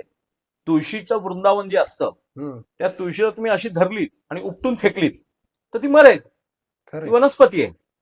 पण तिला जगवलीत तर तिच्यापासून सुटणारा प्राणवायू आणि वातावरण शुद्धी, ते तुम्हाला सूक्ष्म ज्ञान असलेले किंवा संशोधन करणाऱ्या लोकांनी, विज्ञान जगातल्या मॉडर्न सायन्सच्या सायंटिस्ट लोकांनी तुळशीचं घराबाहेर असणं, घरात असणं, अस्तित्व असणं, तिची जिवंत असणं, तिचं प्राणवायूची निर्मिती आणि वातावरणाची शुद्धी करण्याची प्रचंड क्षमता हे मान्य केली आहे वैज्ञानिक जगातल्या लोकांनी. वैद्यकीय जगतातल्या, आधुनिक वैद्यकीय जगतातल्या लोकांनी ते मान्य केलंय. तुळशीचा काढा प्यायल्याने शरीरातले वात, कफ, पित्त संतुलित होतं. आपल्या शरीरातली रासायनिक क्रिया सुलभ होते, शांत होते आणि बॅलन्स होते, संतुलित होते. खरंय. रज, तम, सत्व, कफ, वात, पित्त हे त्रिमिती जगात आपण आहोत. स्त्री, पुरुष, नपुसकलिंग, आकाश, भूमी, पाताळ. काही ठिकाणी पाणी लागतं, काही ठिकाणी तेल पण लागतंय, खरंय. काही ठिकाणी विविध खनिज लागतात. म्हणजे त्या पाताळात सुद्धा काही गोष्टी आहेत. आहेत 100%. पाणी, बाष्प, बर्फ ह्या सगळ्याच्या अवस्था 3 आहेत. त्रिमिती जगताची देवता दत्त आहे. या त्रिमिती जगताचा आपल्याला अभ्यास झाल्यामुळे 3 डायमेन्शन्स, आज 3D पिक्चर यायला लागले. येस, बरोबर. तुम्हाला एखादा गॉगल लावून दिला की तुम्हाला वाटतं मीच त्याच्यामध्ये वावरतोय. तर त्रिमितीचं ज्ञान, त्रिमितीचा शोध आणि त्रिमितीचं अस्तित्व आमच्या ऋषीमुनींनी समाधी अवस्थेत जाणलं होतं. म्हणून खगोल, भूगोल आणि पाताळ, तर ह्या सगळ्याच्या आध्यात्मिक चिंतनातून सगळ्यात जास्त उपयुक्त पशु कुठचा आहे, तर गाय आहे. मग त्या गायीला अंगणातच ठेवली पाहिजे, अवतीभोवती जवळच ठेवली पाहिजे, कारण तिची जी फ्रिक्वेन्सी आहे, तिच्या ऊर्जा क्षेत्राचा जो व्यास आहे, बरोबर. त्या व्यासात जर मी असलो तर माझ्या व्यासामध्ये पण आलेले करप्शन शुद्ध करता येतात, शांत करता येतात. तिच्या संगत तशी पंगत, बरोबर. त्या तिच्या संगतीत राहिल्याने तिच्यातले वात्सल्य गुण माझ्यात आणि परोपकार करण्याचं तत्वज्ञान माझ्यात जन्माला येतं. परोपकार हेच पुण्य मानलेलं आहे, परपीडा हे पाप आहे. कोण्याही जीवाचा न घडो मत्सर, वर्म सर्वेश्वर जीवनाचे. कोण्याही जीवाचा न घडो मत्सर असं सांगणारे भारतीय आहेत. आणि मग ते मत्सर करणारे जगातले दरोडेखोर स्वतःच्या धर्मांध अर्धवट आध्यात्मिक ज्ञानाचा, आध्यात्मिक म्हणताच येणार नाही, भौतिक वासनांनाच त्यांनी अध्यात्म नाव दिलेलं आहे. आणि भौतिक वासनांना मोकळीक द्यायची, मुभा द्यायची, आणि तू फक्त मला प्रेषित म्हण, मी दिलेले आदेशच अमुक एकाचे आदेश आहेत आणि त्याचंच तू पालन कर, बाकीच्यांना कापून टाक, मारून टाक, दुसऱ्यांच्या बायका लूट, त्या रखेली कर, त्या तुला नाही आवडल्या, जास्त काय झालंय तर त्या विकू पण शकतोस तू. अशी ही बरोबर. जी दलालीची कामं निघाली, त्या दरोडेखोरांच्या भीतीने वाटलेली लोक आज आपल्या आध्यात्मिक धारणा तोडून काढण्यासाठी किंवा दुखावण्यासाठी आज गायीची निर्यात करतायत, तिच्या मांसाची. त्यात काय मोठं पराक्रम करतायत, पुरुषार्थ करतायत, खूप मोठं काम करतायत, आणि त्याच्यावर भारताची अर्थव्यवस्था अवलंबून आहे, असा कुणी भ्रम पसरवू नये. आणि सांगताना हे आमच्या धर्मग्रंथात लिहिलेले असं ते सांग. नाही, धर्मग्रंथात लिहिले तर धर्मग्रंथ पेटवून दिले पाहिजे, ज्याच्यात गाय मारा लिहिले आहे ते. जर आमच्यात पण कुठच्या तरी धर्मात कुठेतरी उल्लेख असेल तर तेही संपून टाकलं पाहिजे. उपयुक्त जे आहे ते पूजनीय केलं आपल्या ऋषीमुनींनी. वडाच्या झाडाला वटपौर्णिमेला का होईना प्रदक्षिणा मारायला सांगितल्या स्त्रिया, बरोबर. त्या निमित्ताने वर्षभर त्या वडाची देखरेख होते. वड असेल, पिंपळ असेल, औदुंबरात दत्त आहेत सांगितले, बरोबर आहे. पितृदेवता पिंपळामध्ये आहेत सांगितलेले आहेत. दुर्वान गणपतीला प्रसन्न करतात. बरोबर. धोत्र्याचं फळ सुद्धा शिवांवर चढवा सांगितलेलं आहे. बरोबर. तर आयुर्वेदाचं आणि अध्यात्माची सांगड घालून या पर्यावरणाचं रक्षण करण्याचं हा धर्म काम करतो. बरोबर. भारतीय धर्म पर्यावरण, आयुर्वेद, मानसशास्त्र, शरीरशास्त्र, या इवन प्रणयशास्त्र सुद्धा, तुमचं कुठची अवस्था मनाची कशी असते आणि त्या अवस्थेत केलेल्या प्रणयाचा परिणाम तुमच्या बीजावरती होतो, म्हणजे तुमच्या वीर्यावरती होतो. बरोबर. वीर्याचा संस्कारच गर्भावरती होतो. बरोबर. आणि मग त्याच गुणांचे, त्याच वृत्तीचे, त्याच वासनांचे, त्याच इच्छांचे संकल्प मूर्तिमंत तुमची पुढची पिढी जन्माला येते. जिजाऊ आईसाहेबांचा संकल्प राष्ट्र उद्धाराचा होता आणि विध्वंसाचा नाश व्हावा आणि सुबत्ता नांदावी. भारतीयांच्या देशात भारतीयांना घरात घुसलेल्या चोरा दरोडेखोरांकडून जो मार खावा लागत होता, मोगलांच्या निमित्ताने आदिलशाही, कुतुबशाही, निजामशाही, बिदरशाही, या परकीय सत्तांच्या विरोधात स्वकीयांच्या रक्षणासाठी केलेलं स्वराज्य आहे. बरोबर. तर छत्रपतींचा संकल्प हा आईसाहेबांच्या गर्भात होता. शहाजीराजे महाराज, स्वराज्य संकल्पक शहाजीराजे महाराजांच्या चित्तात होता. आणि त्याचमुळे मूर्तिकाराच्या कल्पनेत ईश्वराचं रूप असल्याशिवाय त्या दगडाला तो कोरूच शकत नाही. खरंय. तो काय नुसती छिन्नी हातोडी मारत फिरत नाही, होईल तर देव होईल, नाही तर दगड होईल. तो म्हणून त्याच्या या सर्व- संकल्पनेतून ती मूर्ती निर्माण करतो. या सर्व गोष्टींना शास्त्र असं म्हटलेलं आहे. शास्त्र आहे, म्हणून शास्त्र म्हटलेलं आहे. म्हणजे आजच्या भाषेत सायन्स. सायन्स, जसं कामशास्त्र, कामशास्त्र, योगशास्त्र. हो. आणि कुठच्या वेळेला कुणी आता तिन्ही सांजेच्या वेळेला त्रिमितीची एक वेगळी अवस्था असते. त्यावेळेला कैकसीने इच्छा धारण केली हं. आणि विश्वाव ऋषींनी त्याला शिकवलं की असं नको करूस, आता जर आपला प्रणय झाला तर भीषण राक्षसी शक्ती जन्माला येईल आणि विध्वंसक होऊ शकेल. पण कैकसी ऐकली नाही, कारण कैकसीच्या वडिलांनी तिला शपथ घातली होती की विश्रवा ऋषींकडूनच संतती जन्माला घालून घे, ती या देवतांना पराभूत करेल, नाश करेल आणि असुरी जगाचं राज्य निर्माण करेल. मग त्या हट्टाने कैकसीने सांगितलं, मला काय वेळ काळ कळत नाही, मला आत्ताच्या आत्ता प्रणय हवाय आणि पुत्रासाठीचा संकल्प हवाय. ते बोले पुत्र होईल पण विध्वंसक होईल, अतिशक्तिशाली होईल. ती ऐकली नाही, हट्ट केला, रावण जन्माला आला. स्त्री हट्ट. स्त्री हट्ट, बाल हट्ट, राज हट्ट, साधू हट्ट असं म्हणतात. दारावर आलेल्या साधूला रिकामा पाठवू नये म्हणून बरोबर. सीतामातेने लक्ष्मण रेषा ओलांडून त्याला रिकामा पाठवायचा नाही म्हणून रावणाला द्यायला गेली भिक्षा. तर तेव्हा आणि योग्य काळी आता कल्याणकारक संततीचं निर्माण करण्याचा योग आहे, निर्माण काळाचा योग आहे, हं. तेव्हा विभीषण जन्माला आले. बरोबर. म्हणून मूर्ख लोकांची म्हण आहे, मूर्ख लोकांची, की घर का भेदी लंका ढाय. मुळात ती मूर्ख लोकांची म्हण आहे. त्या म्हणीला काय अर्थ नाही. उलटा तो रामभक्त होता म्हणून लंका वाचली. खरंय. तो सत्वशील होता, कल्याणकारक वृत्तीचा होता. नाहीतर रामाने रावणाच्या अस्तानंतर सगळी लंका उद्ध्वस्त करून टाकली असती आणि तिथल्या निष्पाप असुर कुळाचा सुद्धा नाश झाला असता. खरंय. उलट रामरायाला कळलं की ज्या कैकसीच्या गर्भातून रावण नावाचा विध्वंसक निघाला, देवतांना हरवणारा, सज्जनांना त्रस्त करणारा, परस्त्रीचा अपमान करणारा, सर्व ग्रहकोलांच्या ऊर्जा क्षेत्राचं अतिक्रमण करणारा, ते आज जसं एखाद्या सर्व्हरला हॅक करता येतं तसं त्या काळच्या ग्रहगोलांच्या ऊर्जेला हॅक केलं होतं रावणाने. आणि आपल्या पुत्राच्या कल्याणकारक पत्रिकेत बदल घडवण्यासाठी त्याने अतिरेक केला होता, अतिक्रमण केलं होतं, नियतीच्या नियमांचं उल्लंघन केलं होतं. त्या नियतीच्या नियमांचं उल्लंघन करणाऱ्याचा नाश करणं गरजेचं होतं. पण अख्खं कुळ मारणं योग्य नव्हतं. म्हणून बिभीषणाला पुन्हा स्थापित केलं की जो सज्जन आहे, जो मानवी धर्माचं रक्षण करेल. म्हणून लंकाभेदी, घरकाभेदी लंका ढाय वगैरे म्हणी चुकीच्या आहेत, ते आपण वापरता कामा नये. तो रामभक्त आहे आणि रामभक्त असल्यामुळे त्या थोर पुरुषाला पुन्हा लंकेचं राज्य देऊन राम पुन्हा वनवासातून घरी आलेले. खरंय. लंका उपभोगत बसलेले नाही खरंय. आहेत. तर जे गोमांस निर्यातीचा विषय आहे तो निष्ठेतून येतो. आपल्या सगळ्या भारतीय लोकांनी त्याचा परिणामकारक विचार केला पाहिजे, त्याचा हट्ट आणि आग्रह धरला पाहिजे. कोणी काय खावं ह्याचं जर स्वातंत्र्य असेल तर प्रत्येकाच्या आध्यात्मिक धारणांचा पण सन्मान करणं हे पण स्वातंत्र्यच आहे. खरंय. तर गोमांस खाल्ल्याने ते जर मरत असतील, जगतच नसतील गोमांस खाल्ल्याशिवाय, गोमांसच अनिवार्य आहे, ते औषध आहे, त्यावेळेला ते औषध दिलं तर ठीक आहे कदाचित. पण गोमांस फक्त हिंदूंच्या, भारतीयांच्या आध्यात्मिक धारणांचा अपमान करण्यासाठी, विटंबना करण्यासाठी, भारतीयांचा अपमान करण्यासाठी जर जागतिक दर्जावर गोमांस निर्यात केलं जात असेल तर ते पाप आहे. गोमांस निर्यात हे भारत विरोधी एक षडयंत्र आहे. अनेक प्रसंगातून बीफ डॉलर म्हणजे गोमांस निर्यातीतून येणारा ब्लॅकचा पैसा, काळा बरोबर. पैसा बरोबर. भारतामध्ये अतिरेकी कारवायांसाठी वापरला जातो असंही सिद्ध झालेलं आहे. अनेक कसाई वगैरे स्वतःचा बीफ डॉलर म्हणजे विदेशी जगामध्ये, युरोपियन जगात, आफ्रिकन जगात इथून बीफ सप्लाय करायचं आणि त्यातून येणारा अनैतिक पैसा भारतामध्ये भारत विरोधी कारवायांसाठी वापरायचं. बरोबर. पण बळी प्रथा ही आपल्या हिंदू धर्मात पण आहेच. बळी प्रथा एका मर्यादेपर्यंत तंत्रशास्त्रामध्ये दिलेली आहे. हं. पण हिंदू कसं आहे, हिंदू नित्य नूतन आणि स्वतःमध्ये सुधारणा करायला तयार आहे. हं. 1400 वर्षापूर्वी कुठच्या तरी प्रेषितांनी काहीतरी सांगितलं म्हणून तेच अडाणी सत्य मानण्यातला मूर्ख हिंदू नाहीये. हं. हिंदूंनी बळी प्रथेच्या मर्यादांना सुद्धा मर्यादा घालत आलेल्या आहेत. हं. अनेक ठिकाणी आपण बघितलं असेल, आता कोहळा ठेवतात, कोहळा ठेवतात. कोहळ्याला गुलाल लावतात, तसं भाव करतात.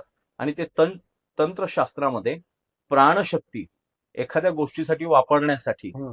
त्याचं ते तंत्रशास्त्र हा एक वेगळा विषय, त्याच्यावर आपण पुन्हा एकदा पॉडकास्ट करू. हं. बलिप्रतिपदा ही शास्त्रोक्त प्रथा होती. त्याच्यानंतर त्याचा खांद्यावर बंदूक ठेवून, बळी प्रथेच्या खांद्यावर बंदूक ठेवून प्रत्येक जण शूद्र विद्या करू लागला. हो. आणि मग त्याचा अनाचार झाला.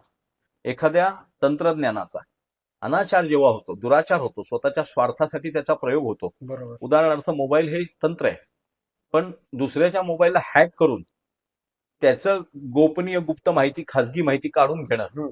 किंवा आपलं काहीतरी त्याच्यात टाकणं आणि त्याच्यामध्ये भेसळ करून त्याला ब्लॅकमेल करणं हं. हे त्या तंत्रज्ञानाचा दुरुपयोग आहे. तंत्र वाईट नाहीये, तंत्राचा केलेला दुरुपयोग खरंय. हा वाईट आहे. तलवार कधी वाईट नसते. ती शिवाजी महाराजांच्या हातात आली तर जगदंबा, तुळजा आणि भवानी आहे. बरोबर. तीच तलवार अफजल खानाच्या हातात गेली तर ती भीषण आहे, मृत्यू आहे, भीषण. जमदार आहे. तर तंत्राला स्वतःची भूमिका नसते. तंत्राचे प्रयोग कोण करतंय, तंत्रज्ञ कोण आहे आणि त्याचा हेतू काय आहे, तो हेतू बघूनच त्याची पुण्य का पाप ते ठरवावं लागतं. म्हणून न्यायालयामध्ये सुद्धा एखादी गुन्हा घडला असेल तर गुन्ह्यामागचा हेतू बघितला जातो. बरोबर. अमेरिकेमध्ये एका चोराला शिक्षा द्यायची वेळ आली. हं. जेव्हा न्यायाधीशाने शिक्षा दिली की $1000 दंड त्याला देण्यात येतो चोरीच्या निमित्ताने, तर तो $1000 दंड त्याने स्वतः $100 दिले आणि बसलेल्यांना $10, $20 काढायला लावले. हा आपला दोष आहे. काय चोरी होती तर त्याने बर्गर कॅफेमध्ये गेला होता आणि बर्गर चोरला होता.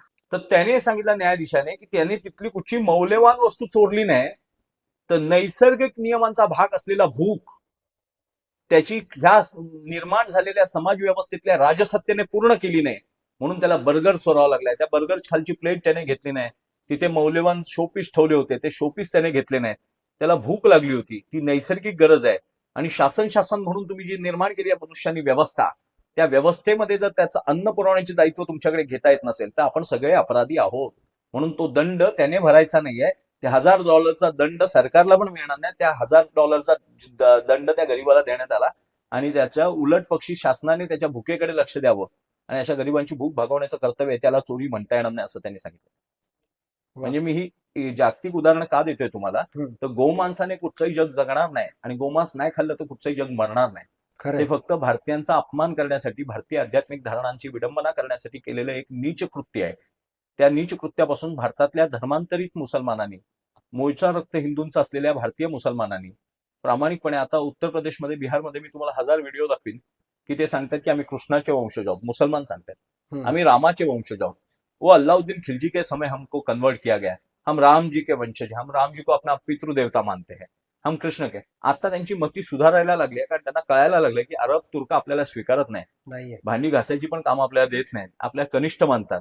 अरब म्हणतात आमच्या भीतीने बाटलेले हिंदू म्हणजे आजचे मुसलमान आहेत, ते डरपोक आहेत, त्यांचे पूर्वज डरपोक आहेत, म्हणून ते कन्वर्ट झाले होते. आत्ताच्या मुसलमानांनी हे लक्षात घ्यावं. त्या जगात तुमच्याकडे बघण्याचा दृष्टिकोन काफीर म्हणूनच आहे.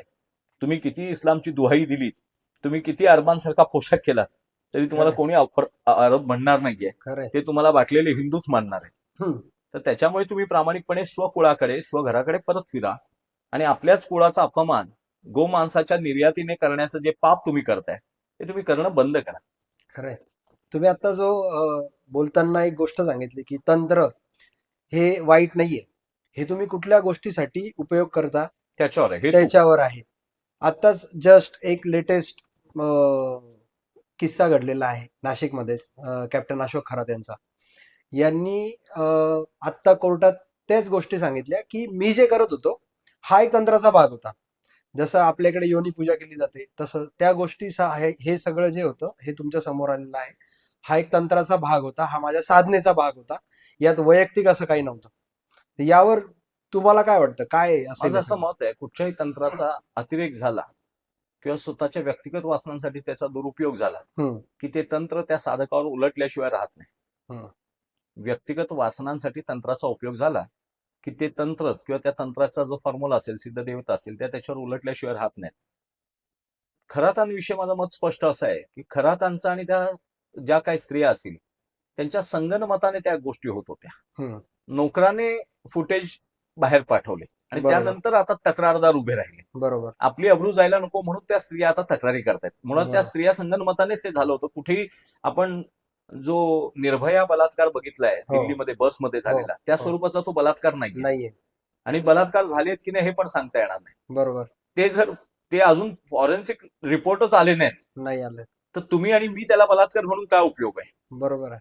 तांत्रिक भाषेत बलात्कार बोललेला शास्त्रीय भाषेत बलात्कार होता का, त्यांच्यात बायोलॉजिकल सेक्स झाला का, त्यांचं फक्त वासनांसाठीच ते एकत्र आले होते का त्यांच्या स्वतःच्या त्या विषयामधल्या काही धारणा होत्या. तुम्ही आता अर्धवट ज्ञानावर 4 पुस्तकं वाचून विद्वत्ता गाजवण्यावर काय पुरुषार्थ नाहीये. तुम्हाला त्या विषयातलं ज्ञान आहे का, त्या विषयाच्या अंगांचा अभ्यास तुम्ही केलाय का. बरोबर. त्या विषयाच्या अंगांचा अभ्यास न करता ते खरं आहे का खोटं हे तुम्ही सिद्ध करणारे कोण. तर खरात जे आहे ते अपराधी आहेत आजच्या भाषेत. उद्याच्या भाषेत, न्यायालयीन भाषेत त्यांना निर्दोष सोडलं तर तुम्ही आम्ही तोंडावर पडू. खरंय. पण तुम्हाला वाटतं हा खरंच साधनेचा भाग असेल. नाही, साधनेचे अनेक प्रकार आहेत. गुरुपत्नी आणि ऋषी पत्नी आणि ऋषी जंगलात एकत्र राहायचे तर स्त्री ही मायनस आहे, प्लस आणि मायनस, आणि तिसरा फेज असतो लाइटिंगचा. आता ही लाईट चालू आहे आपली, तर एक वायर असते प्लसची, एक असते मायनसची. बरोबर. आणि तिसरी असते अर्थिंग असते. बरोबर. त्रिमिती जग आहे, त्रिमितीचं हे जग आहे. तर वैश्विक ऊर्जा एकात उतरतेच पण ती दोघं एकत्र होऊन जर साधना केली, आता योगासन शिकवणारी लोक सुद्धा म्हणतात की पती आणि पत्नीने जर योगासनं एकत्र केली, योगासनं, तर ती जास्त चांगली होतात, अॅक्युरेट होतात आणि त्याचे परिणाम, कारण दोघांची ऊर्जा क्षेत्र वेगवेगळी असतात. स्त्रीकडे मायनस आहे, तुमच्याकडे प्लस आहे, मायनस आणि प्लस, आणि योग शक्तीतून जो योग साधायचा आहे, शारीरिक लाभ मिळतात ना योगाने, हे क्षुल्लक लाभ आहेत, क्षुल्लक लाभ. अच्छा. मूळ लाभ असतो आत्मिक उन्नती. योग, पतंजली योगामध्ये आत्म्याच्या उन्नतीसाठी केलेल्या शरीराच्या वेगवेगळ्या क्रिया अशी उल्लेख आहे त्याचा. त्यातून तुमची मधुमेह बरा होणं, तुमचं अपचन बरं होणं, तुमचे वेगवेगळे रोग बरे होणे, हा त्याचे प्राथमिक प्रायमरी स्टेजच्या उपाय आहेत. ते प्राथमिक उपलब्धी आहे. त्यातून साक्षात परब्रह्मच साधता येतो, आपल्यातली कुंडलिनी जागृत करता येते. खरंय. त्या योगशास्त्रातून शरीर हे आत्म्याचं साधन आहे. जसं तुम्ही आणि मी आज इथे बोलतोय आणि उद्या ते टेलिकास्ट होऊन प्रकाशित होईल, तर जे जे बघतील त्यांचा मोबाईल, त्यांचे टीव्ही, त्यांचे लॅपटॉप, त्यांच्या स्क्रीन, हे आपल्या व्यक्त होण्याचं साधन आहे. ती स्क्रीन नसेल त्यांच्या समोर तर तुमचं आमचं व्यक्तिगत बोलणं हे फक्त व्यक्तिगत राहील. बरोबर आहे. ते जर वैश्विक करायचं असेल तर त्याचं प्रसारण करावं लागेल. तसं त्या वैश्विकतेला योगिक अवस्थांमधून धारण करण्यासाठी पती आणि पत्नीने एकत्र येऊन केलेली कुठची आध्यात्मिक क्रिया, मग ती सत्यनारायण पूजा असू दे किंवा इतर कुठच्याही तंत्रशास्त्रात सांगितलेल्या, किंवा जेव्हा त्या अग्नीला साक्षी ठेवून पती आणि पत्नी, आता घरामध्ये अनेकदा आपण शब्द वापरतो, ही माझी बायको आहे, तर बायको हा शब्द वापरूच नये कोणी, त्याला काय भावार्थ नाहीये. पत्नी किंवा सौभाग्यवती असे शब्द वापरले पाहिजेत. पुरुषाला पतनापासून वाचवणाऱ्या स्त्री शक्तीचं नाव पत्नी आहे. वा. पुरुषाचं पतन कुठून होतं, तर पुरुषाचं पतन पहिलं होतं विचारातून आणि नंतर होतं वीर्यातून. वीर्याचं रक्षण करायचं असेल तर विचारांचं रक्षण करावं लागेल, आणि विचारांचं रक्षण केल्यानंतर तुम्हाला चरित्रहीनता येणार नाही. चरित्रहीनता आली नाही तर तुमच्या पत्नीशी तुम्ही एकनिष्ठ राहाल, एक वचनी एक पत्नी राहाल. पूर्वी राजे रजवाड्यांच्या घरात स्वतःच्या रक्ताचं कुळ मोठं असावं, घराणं, दबदबा, म्हणून अनेक लग्न करावी लागायची. ती त्यांची आवड पण असायची आणि विवष्टा पण असायची. बरोबर. की माझ्या रक्ताची माझी संख्या जास्त असली पाहिजे, मला धाक ठेवायचा असेल तर. आजही तुम्ही बघताय प्रत्येक राजकारणी आपल्या मुला मुलींकडे राजसत्ता कशी देता येईल त्याचा प्रयत्न करत असतात. खरंय. तर तो त्या त्या व्यक्तीचा वैयक्तिक विषयाचा महत्वाचा विषय. पण पती आणि पत्नीने स्त्री आणि पुरुष, शिव आणि शक्ती रूपात केलेल्या काही साधना तंत्रशास्त्रात सांगितलेल्या, पण त्याचा आधार घेऊन कोण व्यक्तिगत वासना इथे भागवत असेल तर तो अपराधच आहे, तो गुन्हाच आहे. म्हणजे जे मला येत पण नाही, जे मला साधता पण आलं नाही, फक्त मी ते पुस्तकात वाचलंय आणि ते पौराणिक पुस्तकांमध्ये त्याचे संदर्भ आहेत आणि ते संदर्भ दाखवून मीच तो आहे हे भासवणं, आणि मग त्याच्या नावान त्या पुस्तकाच्या किंवा त्या आध्यात्मिक संदर्भाचा वापर घेऊन स्वतःची वैयक्तिक वासना क्षमवणं किंवा त्याचं उदात्तीकरण घेऊन स्वतःची स्वपूजा करून घेणं, हा अपराध आहे. म्हणजे हे तंत्र नाहीये, हे वासना आहे थोडक्यात. नाही, ते आधी ठरायचं आहे. त्याच्यावर मी का भाष्य करू शकत नाही, कारण त्याच्यावर मी काय ज्योतिषी नाही. बरोबर. आणि मी कुणाला अपराधी म्हणण्याचा आणि निर्दोष देण्याचं दायित्व घेतलेलं नाहीये. बरोबर आहे. त्याच्यामुळे त्याचं अपराधित्व आजच्या भौतिक न्यायालयाच्या व्यवस्थेमध्ये सिद्ध झालं. मी तुम्हाला काय सांगितलं, मानवी राज्यघटना, मानवी नियम हे त्या त्या मानवी समूहांच्या आध्यात्मिक धारणांनी बनले जातात. बरोबर आहे. तुमच्या भारताचा पाकिस्तान झाला, आज पाकिस्तानमध्ये तुम्ही हिंदू म्हणजे काफीर आहात. खरंय. तुमची मूर्तीपूजा बुत परस्ती आहे, आणि तुम्ही जर इस्लाम आणि अल्लाच्या विरुद्ध बोललात तर थेट गोळ्या घातल्या जातात. कारण ते म्हणतात की ह्यांनी ईश निंदा केली, अल्लाची निंदा केली. अल्लाची निंदा करून कोणालाही मारता येतं. तिथल्या उरलेल्या ख्रिश्चन आणि हिंदूंचा खूप छळ चालू आहे. पूर्वीचा भारत जिथे समृद्ध होता, आज तिथेच भारत राहिला नाही, पाकिस्तान झालाय, आणि तिथले मानवी कायदे सुद्धा बदललेले आहेत. अरबस्थानात गेलात तर मानवी कायदा वेगळा आहे, अमेरिकेत गेलात तर मानवी कायदा वेगळा आहे. पण अमेरिकेतला सूर्य आणि भारतातला सूर्य आणि नेपाळमधला सूर्य आणि तिबेटमधला सूर्य आणि केरळमधला सूर्य जगातला एकच सूर्य आहे. एकच सूर्य. पृथ्वी तीच आहे, जलतत्व तेच काम करतं. सगळ्यांचं बीपी, सगळ्यांची शुगर, समान आजार असतात, समान उपाय असतात वेगवेगळे. फक्त तिकडचं थंड वातावरण असेल तर वेगळा उपाय, उष्ण वातावरण असेल तर वेगळा उपाय. निसर्गाचा नियम बदलत नाही. त्यामुळे मानवी नियमांच्या जगामध्ये संभ्रम निर्माण करून काहीतरी विधानं करणं आणि स्फोटकता निर्माण करणं, खळबळ माजवण्याचा काय आमचा हेतू नाहीये. तर तंत्र साधनेमध्ये वेगवेगळ्या तांत्रिक साधना आहेत. फक्त त्याचा दुरुपयोग करणं आणि अनाचार दुराचारासाठी त्या सिद्धींचा, शक्तीचा वापर करणं, पोलिसांच्या किंवा सैन्याच्या हातात असलेलं शस्त्र आपल्याला अभय देतं. आपल्याला शाश्वत करतं. वा, तिथे चौकात पोलीस उभे आहेत, रात्री मुली गेल्या तरी काही भ्यायची गरज नाहीये. खरंय. पण तिथे जर चोरटे उभे असतील आणि घरात दरोडे पडणार आहेत, अशी आवई उठली गावात, तर कोण म्हणेल का नाही मुली गेल्या तरी सुरक्षित आहे? चोरांच्या हातात असलेलं शस्त्र, दरोडेखोरांच्या हातात असलेलं शस्त्र, शत्रूच्या हातात असलेलं शस्त्र भीती निर्माण करतं. आणि स्वकीय सज्जनांच्या हातात असलेलं शस्त्र, शिवरायांच्या हातात असलेलं शस्त्र हे आपल्याला अभय निर्माण करतं, सुरक्षितता वाटते. सुरक्षितता. शस्त्राला भूमिका नाही, ते धारण कोणी केलंय. तसं तंत्राला भूमिका नाही, तंत्र कोण धारण करतंय आणि त्याचा उपयोग कुठच्या हेतूसाठी करतंय. तुम्ही जे आता बोलले मला एक मारक वाक्य- मंत्र आणि तारक मंत्र हा. असं 2 तंत्रशास्त्रात आहे. दुसऱ्याचं वाट लागावी म्हणून पण मंत्र आहे आणि माझं कल्याण होऊ दे म्हणून पण मंत्र आहे. तर दुसऱ्याची वाट लागावीत म्हणून पण मंत्र काढून ठेवले. दुसऱ्याच्या गायीने दूध देऊ नये, माझ्याच गायीला दूध घ्यावं, तिचा दूध पाना आटावा म्हणून पण त्यावेळेचे काही तांत्रिक लोकांनी काढलेले मंत्र आहे. काही शूद्र क्रिया आहेत की ते जाऊन तिथे बांधून टाक, मग तिचं दूधच देणार नाही काय. हा, बरोबर तुम्ही म्हणा आता. बरोबर. तुमचा जे तुम्ही आता बोलताना सांगितलं की पाकिस्तानमध्ये जशी हिंदूंना तिथे कमी लेखलं जातं किंवा त्यांना काफिर म्हटलं जातं, त्या उलट भारतामध्ये जी मुसलमानांची अवस्था आहे ती खूप चांगली आहे. म्हणजे खूप नाही, जगात सगळ्यात चांगली सगळ्यात अवस्था चांगली मुसलमानांची इथे आहे. आता धुरंधर मूवी आला होता, तुम्ही बघितला असेल तर. धुरंधर मूवी बघून पाकिस्तानचे लोक म्हणतात की हे खोटं आहे, हे थोतांड आहे, असं काही इथे घडलेलंच नाहीये. ते अजमल कसा पण आमचा नाही म्हणत होते. हा, पण जागतिक गुप्तचर यंत्रणांनी सिद्ध केला, त्याचे आईबाप पण शोधून काढले आणि त्याचा डीएनए पण मॅच झाला आणि त्या अजमल कसाबच्या नार्को टेस्ट मध्ये पण त्याने स्वतःचा पाकिस्तानचा ऍड्रेस पण बरोबर. दिला. तो व्हेरीफाय झाला जागतिक दर्जावर. मोसाद पासून केजीबी पर्यंत रशियन, युरोपियन, अमेरिकन गुप्तचर संस्थांनी सांगितलं तो अमेरिकेचाच आहे, पाकिस्तानचाच आहे. पण बरोबर. पाकिस्तान मात्र शेवटपर्यंत म्हणत होतं अजमल कसाब आमचा नाही. आणि नंतर जागतिक दर्जावर सिद्ध झाल्यानंतर काही मुसलमान अतिरेक्यांवर पाकिस्तानने स्वतः खटले भरले की यांनी इथे बसून षडयंत्र केलं होतं, पाकिस्तान सरकारचा त्याच्यात काय सहभाग नाही. तर ते नाकारणं, वाईट गोष्टी, लबाड गोष्टी, षडयंत्र नाकारणं हा पाकिस्तानचा अंगभूत गुण आहे. पण मग यात असं होतं का की पाकिस्तान जे तिथे काम करतायत आपले लोक पाकिस्तानमध्ये जाऊन, जे रॉ एजंट आहे आता जसं त्या मूवी मध्ये दाखवलंय, तर हे लोक ऍक्च्युअल मध्ये जाऊन तिथे हे सर्व गोष्टी करून आलेले आहेत?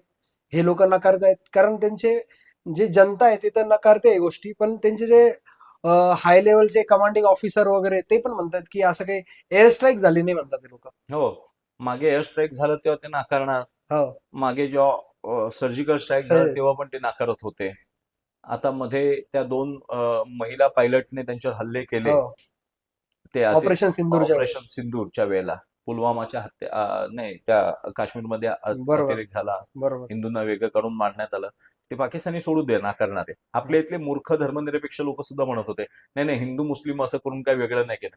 ती त्या व्हिडिओज मध्ये आलंय सगळे. कलमा वाचता येतोय का? ते एक आसामी हिंदू होता, त्याला कलमा वाचता येत होता, त्याने कलमा बोलून दाखवलं, त्याला मुसलमान म्हणून वेगळा काढलाय त्याने. हो, खरं आणि त्याने इंटरव्ह्यू दिलाय की मैं कलमा ऐसे ही सीख लिया था, इसने मेरी जान बचा ली. तर इथे मूर्ख असे फिरतायत की असं काही हिंदू मुस्लिम झालं नाही सांगणारे इथे पण मूर्ख फिरतायत. तर पाकिस्तान तर षडयंत्रकार्यांचा राजबिंदू आहे, तो बरोबर आहे. पापाचा शिखर बिंदू आहे. ते नाकारणं स्वाभाविकच आहे. ते कशाला म्हणतील मी असं, आम्ही आमच्याकडे असं खरं. झालंय किंवा नाही झालंय. मग हीच गोष्ट मी तुम्हाला ते मागे जो रहमान प्रश्न- डकेत होता हे तर सत्य आहे ना. रहमान सत्य डकेत आहे. होता, त्या रहमान डकेतच दाखवलेलं आहे की मुंबई हल्ल्यावरती कसं ते वॉर रूम मध्ये बसले होते, हो. आयएसआयचे एजंट वगैरे सगळं. हो. ते सत्यच आहे. आंतरराष्ट्रीय, भारतीय नसलेल्या आंतरराष्ट्रीय गुप्तचर यंत्रणांनी त्यांची वॉर रूम दाखवली. इंटरपोलनी ते रेंज लोकेट केली आणि इंटरपोलने नंतर आपल्या इकडच्या इलेक्ट्रॉनिक मीडियाच्या मूर्ख पत्रकारांना सांगितलं लाईव्ह बंद करा. लाईव्ह मुळे त्यांना लोकेशन कळतंय खरं आणि आहे. एनएसजी कमांडो जिथून आत जायचा प्रयत्न बरोबर तिथेच येऊन ते गोळ्या घालत होते गोळ्या घालतात. किंवा जिलेटिन फोडत होते. जेव्हा बरं. लाईव्ह लोकेशन बंद झालं, लाईव्ह टेलिकास्ट बंद झालं ना, तेव्हा पाकिस्तान मधल्या लोकांची पंचायत झाली आणि मग आपलं एनएसजी कमांडोज आत घुसले आणि मग त्यांना टिपले. आणि तो मेजर इक्बाल आणि त्यांचं बोलणं लाईव्ह, ते पण ओरिजिनल हो. रेकॉर्डिंग त्यांना आहे ना, आहे ऐकवली ना, सत्य आहे ते एकदम. ते पण ते नाकारतील. ते नाकारतील म्हणून सत्य नाकारता येत नाही. उद्या म्हातारीन कोंबडं झाकलं म्हणून सूर्य उगवायचा राहत नाही. तुम्हाला मी हाच प्रश्न आता मागे विचारला होता की हे जी लढाई आहे, ही लढाई ही स्वकीयांशी जास्त आहे परकीयांपेक्षा. हो, धर्मांतरित स्वकीयांशी, येस, रक्ताने स्वकीय पण वृत्तीने परकीय झालेल्या लोकांशी. बरोबर आहे. काही स्वार्थासाठी काही सायंटिस्ट सापडतात, हम्म, हनी ट्रॅपच्या वासनांमध्ये फसलेले काही सैनिकी अधिकारी किंवा पोलीस अधिकारी सापडतात, बरोबर. जे आपल्या इथल्या अति महत्वाच्या गोष्टींचे रेकॉर्ड्स, प्लॅन, फोटोग्राफ्स, हम्म, डिटेल्स, महत्वाच्या माहित्या, केलेल्या योजना पुरवत असतात. बरोबर. तर ते असतात स्वकीय रक्ताचे, पण त्यांच्या व्यक्तिगत वृत्तीतल्या विषारी वासना पेटल्यामुळे आर्थिक किंवा लैंगिक वासनांसाठी ते हनी ट्रॅपमध्ये फसतात किंवा पैशाच्या ट्रॅपमध्ये फसतात. हनी ट्रॅपची मॅटर जगामध्ये खूप मोठी आहेत. म्हणजे इस्रायलने सुद्धा पॅलेस्टाईनमध्ये काही असे लेडीज एजंट सोडले होते हो की त्यांनी अगदी त्या अतिरेक्यांची काटेकोर माहिती तर काढलीच, पण तिथे पेजर बॉम्ब पण देऊन आले खरंय. आणि 5,000 अतिरेकी एकत्र मारले गेले सूत्रधार हमासचे. पेजर वाटले होते ना इस्रायलने. बरोबर. ते सगळं आहे ना, हनी ट्रॅप वगैरे सगळं आहे. आणि त्यात लढाई कोणाशी आहे, मुख्य लढाई कोणाशी आहे, तर परकीयांशी आहेच, पण स्वकीय रक्ताचे, पण विदेशी वृत्तीचे दुष्ट लोकांची, ज्यांना तुम्ही विदेशी वृत्तीचे झालात तर आमची हरकत नव्हती. हम्म, तुम्ही तुमची सुनता करून 5 टाइम नमाज पडलात तरी कदाचित हरकत नव्हती आमची. हम्म.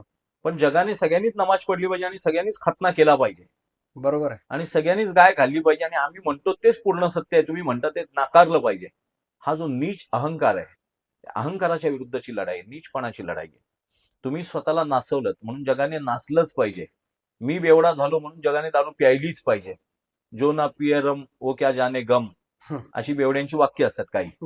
तसं मुस्लिम अतिरेक्यांची वृत्ती घाणेरडी झालेली आहे.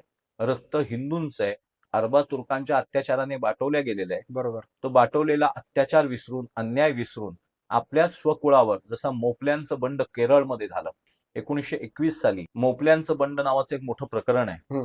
2021ला केरळमध्ये केरळच्या वाटलेल्या मुस्लिमांनी मोठमोठे मोर्चे काढून मोपल्यांच्या बंडाचा शताब्दी उत्सव साजरा केला. इतकी दुर्दैवी अवस्था आहे भारताची. मोपल्यांचा बंड असा इतिहास आहे की पूर्वी आपल्याकडे सिंधुबंदी होती, समुद्रबंदी, सिंधुबंदी, रोटी बंदी, बेटी बंदी, अशा काय काय बंद्या होत्या, सप्तबेंद्या. बरोबर. त्याला सावरकर सप्तशृंखला म्हणतात. हम्म. तर सप्तशृंखला तोडल्या. हम्म. तर त्या सिंधू बंदीला आपल्याला व्यापार करता येत नव्हता, अरब तुर्क येऊन व्यापार करत होते. बरोबर. मग आपल्या देशातून पण व्यापार झाला पाहिजे म्हणून तेव्हाच्या राजाने नको तीच बुद्धी लावली आणि प्रत्येक घरातला एक मोठा मुलगा घेतला, त्याला मोपला म्हटलं, मोठा मुलगा, आणि त्यातला इस्लामची दीक्षा दिली की जेणेकरून तो आपल्या राज्याची आर्थिक उन्नती करण्यासाठी तिथे परकीय देशात जाऊन व्यापार करून समुद्रमार्गे येईल. कारण समुद्रबंदी असल्यामुळे हिंदूंना समुद्र लांघता येत नव्हता. बरोबर. मग शत्रू येतोय किंवा परकीय येत आहेत आणि आमच्याकडे व्यापार करतायत, उद्योग करतायत, इथलं मसाले घेऊन जात आहेत, धन घेऊन जात आहेत आणि तिथे वृद्धी करतायत.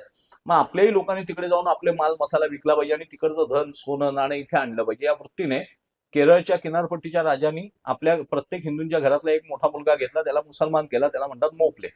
अच्छा. आणि मग त्याच कट्टर झालेल्या मुसलमानांच्या देशात जाऊन आल्यानंतर चुलत बहिणीशी लग्न चालतं, मावस बहिणीशी पण लग्न चालतं, वेळ आली तर सख्या बहिणीशी पण लग्न चालतं, सख्या सावत्र आईशी पण लग्न चालतं. बाप मेल्यानंतर सावत्र आई आपण ठेवता येते. अशी राक्षसी मुभा देणारा काय अनाचार, दुराचाराचा स्वैराचार. प्रत्येकामध्ये एक असुर असतो, देव आणि दानव संकृत असे मानव. देव आणि दानवाच्या संक्रमणातूनच मानव झालाय. त्यातून त्या जीवाने ठरवायचं असतं आपल्याला देव व्हायचं का दानव व्हायचं. तुम्हालाही एखाद्याला ब्लू फिल्म बघायचा नाद लागतो आणि त्याला प्रत्येक स्त्रीमध्ये वासना दिसते. खरंय. आणि एखाद्या सज्जनाचा विवेक जागा असतो तर परस्त्री ही माते समान आहे, परधन हे वमना समान आहे, अशी त्याची धारणा असते. खरंय. तो आपल्या स्त्रीला पत्नी म्हणून स्वीकार करतो आणि सन्माननीय माझी अर्धशक्ती म्हणून तिला आधार देतो. अर्ध नारी नटेश्वर हे त्याचं स्वरूप आहे की माझी स्त्री ही माझा अर्धांगिनी आहे, माझ्या सर्व संपत्तीची अर्ध हिस्सेदारी ती आहे, माझ्या सर्व सुखाची आणि दुःखाची ती अर्धांगिनी आहे, माझं दुःख कमी करेल आणि माझ्या सुखाची वृद्धी करेल. तर ह्या सगळ्या धारणेतून हिंदू धर्माची रचना आली. पण मोपल्यांनी तिकडे जाऊन बघितल्यानंतर अरबांची किळसवाणी संस्कृती, मग त्यांना वाटलं बापरे, मग आपल्या घरी चुलत बहिणींमध्ये पण येऊन त्या शरीर अंगाचे आकार उकार बघू लागले आणि मग चुलत बहिणींवर बलात्कार करू लागले. सख्या चुलत बहिणींवर. आपल्याकडे पूर्वी गोत्र एक असलं तरी बहीण भाऊ म्हणतो आपण. बहीण भाऊ. बरोबर आहे. आणि आता मॉडर्न सायन्स पण सांगू लागले की पती पत्नीने, नववधू आणि नववराने लग्न ठरण्याच्या आधी एकमेकांच्या रक्तगट तपासून घ्या, समान असता कामा नये. खरंय. समान जर असले तर जी संतती जन्माला येईल तिच्यात दोष निर्माण होतो. जीन्स एक नको त्यांची. जीन्स एक नको. तर गोत्र ही सिस्टम तीच होती, गोत्र ही पद्धतच ती होती की एका कुळातून आलेले, लाखो वर्षापूर्वी का असेना पण एका कुळातून आलेल्या लोकांचा संकर होऊ नये. बरोबर आहे. तो संकर झाला तर विक्षिप्त संतती जन्माला येऊ शकते. खरंय. आणि मग ती विक्षिप्त चुलत बहिणींची लग्न करणाऱ्यांपासूनच ती विकृती आणि विक्षिप्तता आलेली आहे आणि म्हणून हे विध्वंसक झालेले आहे. तर ते मोपल्यांचं बंड जे झालं ना केरळमध्ये, ते आपलेच धर्मांतरित मुसलमान होते. सिंधू बंदी, समुद्रबंदी मोडून तिथे जाता यावं, व्यापार करता यावं म्हणून आपण बाटवले होते आणि ते बाटवलेले मुसलमान आज आपल्या त्रासदायक ठरले. त्याच्यामुळे हे परकीयांपेक्षा स्वकीय रक्ताचे आणि परकीय विकृती धारण केलेल्यांची ही लढाई आहे आपली. दादा, एक शेवटचा आणि थोडक्यात प्रश्न तुम्हाला विचारतो की तुमच्या मते हिंदुत्व काय आणि यापुढे तुमची जी हिंदू राष्ट्र सेना काम करते तर यापुढची तुमची वाटचाल काय असणार आहे? एक थोडक्यात तुम्ही थोडक्यात सांगा. भारताचं आध्यात्मिक सांस्कृतिक परोपकारी जीवन सुरक्षित राहावं हं. म्हणून भारतीय लोकांनी घेतलेला आक्रमक पवित्रा स्वसंरक्षणार्थ, बरोबर. दुसऱ्याच्या नुकसानासाठी नाही, दुसऱ्याच्या नाशासाठी नाही, दुसऱ्यांच्या लुटीसाठी नाही, दुसऱ्यांच्या धर्मांतरणासाठी नाही. आमच्या आध्यात्मिक धारणांचं आमच्या भूमीमध्ये, आमच्या पूर्वजांच्या पितृदेवतांच्या पवित्र भूभागामध्ये आमच्या पवित्र संस्कारांचं संरक्षण व्हावं म्हणून हिंदूंनी भारतीयांनी घेतलेला आक्रमक पवित्रा बरोबर. स्वसंरक्षणार्थ घेतलेली भूमिका म्हणजे हिंदुत्व आहे. यामध्ये कुठल्याही पक्षाचं काही घराची- राजकीय नाही, नाही. धोरण नाही. राजकीय धोरणं बदलू शकतात हो, आध्यात्मिक धोरणं बदलत नाही. बरोबर. राजकीय धोरणं बदलू शकतात. राजकीय बार्गेनिंग होते की ठीक आहे, मी एवढा मागे होतो, तू तेवढा पुढे हो, हं. तू ही सोड, तू ती जागा सोड. तसं बरोबर. आध्यात्मिक धारणा ही भारताची जगामध्ये जिथे जिथे भारतीय आहेत आणि भारतीय आध्यात्मिक संशोधन ज्या ज्या जगातल्या युरोपियन जगामध्ये आता महाकुंभ झाला, हो. त्यात बिल गेट्सच्या पत्नीने पण येऊन 15 दिवसाची दीक्षा घेतली होती. युरोपियन जगातले मोठमोठे उद्योगपती आले आणि तिथल्या आध्यात्मिक धारणांचा अनुभव घेऊन स्वतःचे ब्लॉग लिहिले त्यांनी, हो. स्वतःच्या पेजवरती लिहिलं. हो. अत्यंत थोर, निरपेक्ष, तिथे कुठच्याही जाती वंश कुळाशी काही बंधनं नाही आहेत. तुम्ही येऊन फक्त इनर सोलशी, बरोबर. अंतरात्मेशी एकरूप होण्यासाठी केलेली ती क्रिया आहे असं त्यांनी सांगितलं. ह्या आध्यात्मिक भावनेशी मी जागतिक दृष्ट्या जोडलेलो. कुठच्याही जीवाचा मला मत्सर करायचा नाही, कोण्याही जीवाचा न घडो मत्सर, वर्म सर्वेश्वर जीवनाचे. ह्या आध्यात्मिक भावाशी आहे आम्ही. हिंदू राष्ट्र सेना भारतीयांचं आणि जगाचं आध्यात्मिक स्वातंत्र्य सुरक्षित राहावं, पण जगाचं करायला गेलो तर आमचं राहून जाईल म्हणून आधी भारतीयांचं केलं पाहिजे. कारण भारताची आध्यात्मिक धारणा ही येशू ख्रिस्तापुरती किंवा मोहम्मद पैगंबरापुरती मर्यादित नाहीये. ती जगातल्या कुठच्याही प्रेषिताला स्वतःमध्ये समुद्र, वरळीचं मुंबईचं गटार आणि गंगेचा प्रवाह सुद्धा समुद्र स्वतःमध्ये घेतो आणि तो समुद्रच राहतो. तो गटारही होत नाही आणि तो गंगाही होत नाही, बरोबर आहे. तो समुद्रच राहतो. तसा भारतीय जगातलं सर्व विज्ञानाला, सर्व आध्यात्मिक चिंतनाला स्वीकारून तो भारतीयच राहतो आणि तो भारतीय राहावा आणि तो भारत नसून पाकिस्तान करता यावा. गजवाय पाकिस्तान, गजवाय हिंद वगैरे या ज्या नीच मूर्ख दुष्ट संकल्पना आहेत, त्या संकल्पना खरोखर त्रासदायक होऊ शकतात. त्या काल्पनिक नाही आहेत. कारण ह्याच संकल्पनांनी सिंध पंजाबचा पाकिस्तान केलेला आहे, खरंय. पूर्व बंगालचा बांगलादेश केलेला आहे, पाकव्याप्त काश्मीर, देवभूमी काश्मीरचा पाकव्याप्त काश्मीर केलेला आहे. त्याच्या आधी भगवान बुद्धाच्या पामियांचं अफगाणिस्तान झालंय, शकुनीचा कंदाहार झालेला आहे आणि आज सुद्धा 15-20 कोटीच्या संख्येने उपस्थित राहणारी इथे दुष्टवृत्तीची काही लोक म्हणतायत की आम्हाला पूर्ण हिंदुस्थान पाकिस्तान करायचं आहे. तर त्याच्या विरुद्धचा लढाई आमचा. आम्हाला जगात जाऊन कुणाला लुटायचं नाहीये, पण जगातल्या कुणी येऊन आम्हाला लुटावं इतकं नपुंसक सुद्धा आम्हाला राहायचं नाही. आणि हिंदू राष्ट्र सेना सगळ्या देशभर जाती, वर्ण, भाषा, मध्यंतरी महाराष्ट्रात भाषिक वाद निर्माण झाला होता. बरोबर. मराठवाड्यामध्ये मराठा वंजारी वाद निर्माण करण्यात आला. काही ठिकाणी धनगरांच्या मध्ये आणि मराठ्यांमध्ये भांडणं लावण्यात आली. हा जो नीच प्रकार आहे हा हाणून पाडता यावा. पांडुरंग परमेश्वर एक आहे, 12 ज्योतिर्लिंगातला महादेव एक आहे. जो ज्योतिबा आहे तोच भीमाशंकर आहे, तोच परळी वैजनाथ आहे, तोच त्र्यंबकेश्वर आहे. खरं. तुम्हाला तुमच्या मोबाईलला तिथल्या तिथे रेंज मिळावी म्हणून टॉवर टाकण्यात आलेले आहेत. सर्व्हरवरून पोहोचवलेली रेंज सगळ्यांपर्यंत पोहोचणार नाही आणि मग रेंज पोहोचत नाहीत म्हणून एकमेकाची कनेक्टिव्हिटी तुटेल. बरोबर. म्हणून तीर्थक्षेत्र स्थापन करण्यात आली आणि तिथे ऊर्जा स्थापन करण्यात आली आणि तिथे जाऊन तुम्हाला आपल्या आपल्या सोयीची ऊर्जा घेता यावी जवळ जाऊन, म्हणून ती देवस्थानं उभी केलेली आहेत. विवाद निर्माण करण्यासाठी नाही. आणि भाषा बदलली तर चालेल, भाव बदलता कामा नये. बरोबर. महाराणा प्रतापांची भाषा कुठची होती आणि शिवाजी महाराजांची भाषा कुठची होती, त्यापेक्षा त्या दोघांची धारणा कुठची होती, या धारणावर, राष्ट्रीय धारणेवर काम करायचं आहे. अकबराविरुद्धचा, बाबराविरुद्धचा लढा आणि औरंगजेबाविरुद्धचा लढा हे दोघी एकाच हेतूसाठी लढले होते. बरोबर. गुरु गोविंद सिंहजी महाराज एकाच हेतूसाठी लढले होते. छत्रसाल बुंदेले एकाच हेतूसाठी लढले होते. कित्तूर राणी चन्नम्मा एकाच हेतूसाठी लढली होती. तर हेतू राष्ट्रीय होता, त्यामुळे त्यांच्या भाषा कुठच्या आहेत आणि भाषेवरून वाद वितंड निर्माण करणं हे पण एक प्रकारचं सुप्त राष्ट्रद्रोह आहे. सुप्त राष्ट्रद्रोह. नेताजी सुभाषचंद्र बोसांची भाषा बंगाली होती, मातृभाषा. हो. भगतसिंहाची गुरुमुखी होती, पंजाबी भाषा होती. हो. दक्षिणेतल्या क्रांतिकारकांची दक्षिणात्य भाषा होत्या आणि सावरकरांची, चाफेकरांची, राजगुरूंची भाषा, मातृभाषा मराठी होती. मराठी होती.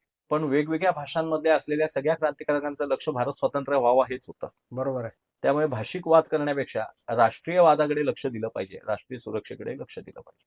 भारतात सगळ्या प्रांतांमध्ये तिथली प्रादेशिकता टिकली पाहिजे, कारण त्या प्रादेशिकतेतली विविधता जी आहे ती आपल्या भारताची संपन्नता आहे. त्यामुळे कुठची भाषा मरू नये आणि कुठच्याही एका भाषेने दुसऱ्या भाषेला मारू नये. दादा, तुमचा जो विचार आहे आणि तुम्ही जे घेऊन चालले पुढे हिंदू राष्ट्र सेनेच्या निमित्ताने, मला वाटतं हा प्रवास तुमचा खूप मोठा असणार आहे आणि खूप खडतर असणार आहे. तर तुम्हाला आई भवानी तुम्हाला यासाठी खूप ताकद देव आणि तुमच्या माध्यमातून खूप सारे लोकांना प्रेरणा मिळावी. ही सावरकरांचं एक सुभाषित आहे हम्म. की घेतले न व्रत हे आम्ही अंधतेने, लब्ध प्रकाश इतिहास निसर्गमाने, जे दिव्य दाहक म्हणून असावयाचे, बुद्ध्याची वाण धरिले करी हे सतीचे. जिला सतीत जायचंय तिला अग्नीचं भय बाळगावं लागत नाही. तुम्ही शब्द खडतर वापरला तर रामालाच वनवास प्राप्त होतो, रावणाला वनवास नसतो, रावणाला विलास असतो आणि नंतर शेवट असतो. शेवट असतो. रामाची लाखो वर्षानंतर सुद्धा पूजा बांधली जाते. खरंय. तर छत्रपती शिवप्रभू रानोमाळ फिरत होते. आज जसे आपण सुंदर फोटो बघतात तसे ते असतीलच असं सांगता येत नाही. घामाटलेले असतील, हो. 4-4 दिवस पारोशे राहिलेले असतील, सगळ्या सोयी उपलब्ध नसतील. बाजीप्रभू देशपांडे घोडखिंडीत लढत असताना त्यांच्या जीवाची जी घालमेल झाली असेल, शरीराची यातना झाली असेल, ती भीषण असेल. युद्धस्य कथा रम्य म्हणतात, युद्धाच्या कथा ऐकायला रम्य वाटतात पण त्या भोगाला भीषण असतात. खरंय. खरंय. आईचं बाळण पण कठीण असतं पण बाळ गोड असतं. खरंय. तसं आमचा संघर्ष कठीण असेल पण त्याची प्राप्ती होणारी सुंदर असेल. खूपच म्हणजे हे जे तुम्ही सांगताय ना, आणि तुमचा हा प्रवास नक्कीच मला वाटतं यशाकडेच जाणार आहे. आणि तुम्ही जे करतायत, तुम्हाला लाखो लोक येऊन या कार्यक्रमात जुळो आणि आमच्यासारख्या लोकांची तुम्हाला मदत हो सगळ्या गोष्टी, आणि हिंदू राष्ट्र निर्माण करण्यासाठी सदैव आपण सगळे प्रयत्नित राहू. अगदी. आणि मी तुमच्या पॉडकास्टला आणि मराठी बियर्ड मॅनला खूप शुभेच्छा देतो की समाज, इलेक्ट्रॉनिक मीडिया, प्रिंट मीडिया मधले जे प्रस्थापित लोक आहेत ते आर्थिक गणितांची जुळवाजुळव करून स्वतःचं टेलिकास्ट करतात. बरोबर. पण तुमच्यासारखी पॉडकास्टच्या निमित्ताने जे स्वातंत्र्य मिळाले आपली मतं व्यक्त करण्यासाठी, आपल्याला एक स्वतंत्र विचारपीठ, व्यासपीठ मिळाले आपला अभाव प्रस्थापित करण्याची, खरंय. ती तुमच्यासारख्या लोकांमुळे मिळाली. समाजातल्या अनेक थोरांना, अनेक अदृश्य महात्म्यांना समोर आणून जगासमोर ते, कारण आमच्याकडे ह्या यंत्रणा नसतात, पॉडकास्ट वगैरे, बरोबर. Shooting, video recording. आम्ही उत्स्फूर्त अंतरिक्षाशी तत्वज्ञान मांडत असतो, अंतरिक्षातून येतं ते. मग ते ज्ञानेश्वरी माऊली समाधीतून ज्ञानेश्वरी सांगतात, पण लिहून घेणारे कोणतरी असले पाहिजेत ना तिथे. खरंय. खरंय. खरंय. तर महाभारत संजयाने बघितलं, धृतराष्ट्राला सांगितलं, पण तिसरे होते व्यास. व्यासाने ते लिहून ठेवलं म्हणून आपल्यापर्यंत पोहोचलं. खरंय. खरंय. खरंय. तसं ह्या पॉडकास्टचं हे एवढं व्यासांसारखं काम आहे की जगात धन्यवाद. चाललेलं महाभारत तुम्ही लोकांपर्यंत पोहोचवायचं काम, हे तांत्रिक विभाग, आधुनिक विभाग आहे हा, याच्याकडे दुर्लक्ष करून चालणार नाही. तर मी पॉडकास्ट करणाऱ्या तुमच्यासारख्या शुद्ध बीजापोटी फळं, रसाळ गोमटे, अशाच शुद्ध रक्ताच्या आणि शुद्ध ध्येयाच्या, पोट भरण्याची कामं न करणाऱ्या, हृदयातल्या अंतरंगातल्या पावित्र्याला पूजणाऱ्या पॉडकास्ट करणाऱ्या सज्जनांना धन्यवाद देतो. तुमच्या सगळ्या टीमला धन्यवाद देतो. खूप खूप धन्यवाद दादा, तुम्ही आलात आणि तुम्ही पुन्हा पुन्हा आमच्याकडे येत राहो ही अपेक्षा करतो. आणि आजचा भाग इथे संपवतो. धन्यवाद. जय श्रीराम. जय श्रीराम. छत्रपती शिवाजी महाराज की जय. जय. तर मंडळी, आजचा भाग तुम्हाला कसा वाटला आम्हाला कमेंटद्वारे नक्की सांगा. तुम्हाला कुठल्या विषयावर आम्हाला अजून ऐकायला आवडेल आम्हाला सजेस्ट करा. आणि हा व्हिडिओ आवडला असेल तर जास्तीत जास्त लोकांपर्यंत शेअर करा, लाईक करा. आणि आमच्या चॅनलवर नवीन असाल तर आजच चॅनलला सबस्क्राईब करा, जेणेकरून आमचे नवनवीन व्हिडिओ तुम्हाला एका क्लिकमध्ये बघायला मिळतील. चला भेटूया पुढच्या भागात. तोपर्यंत नमस्कार.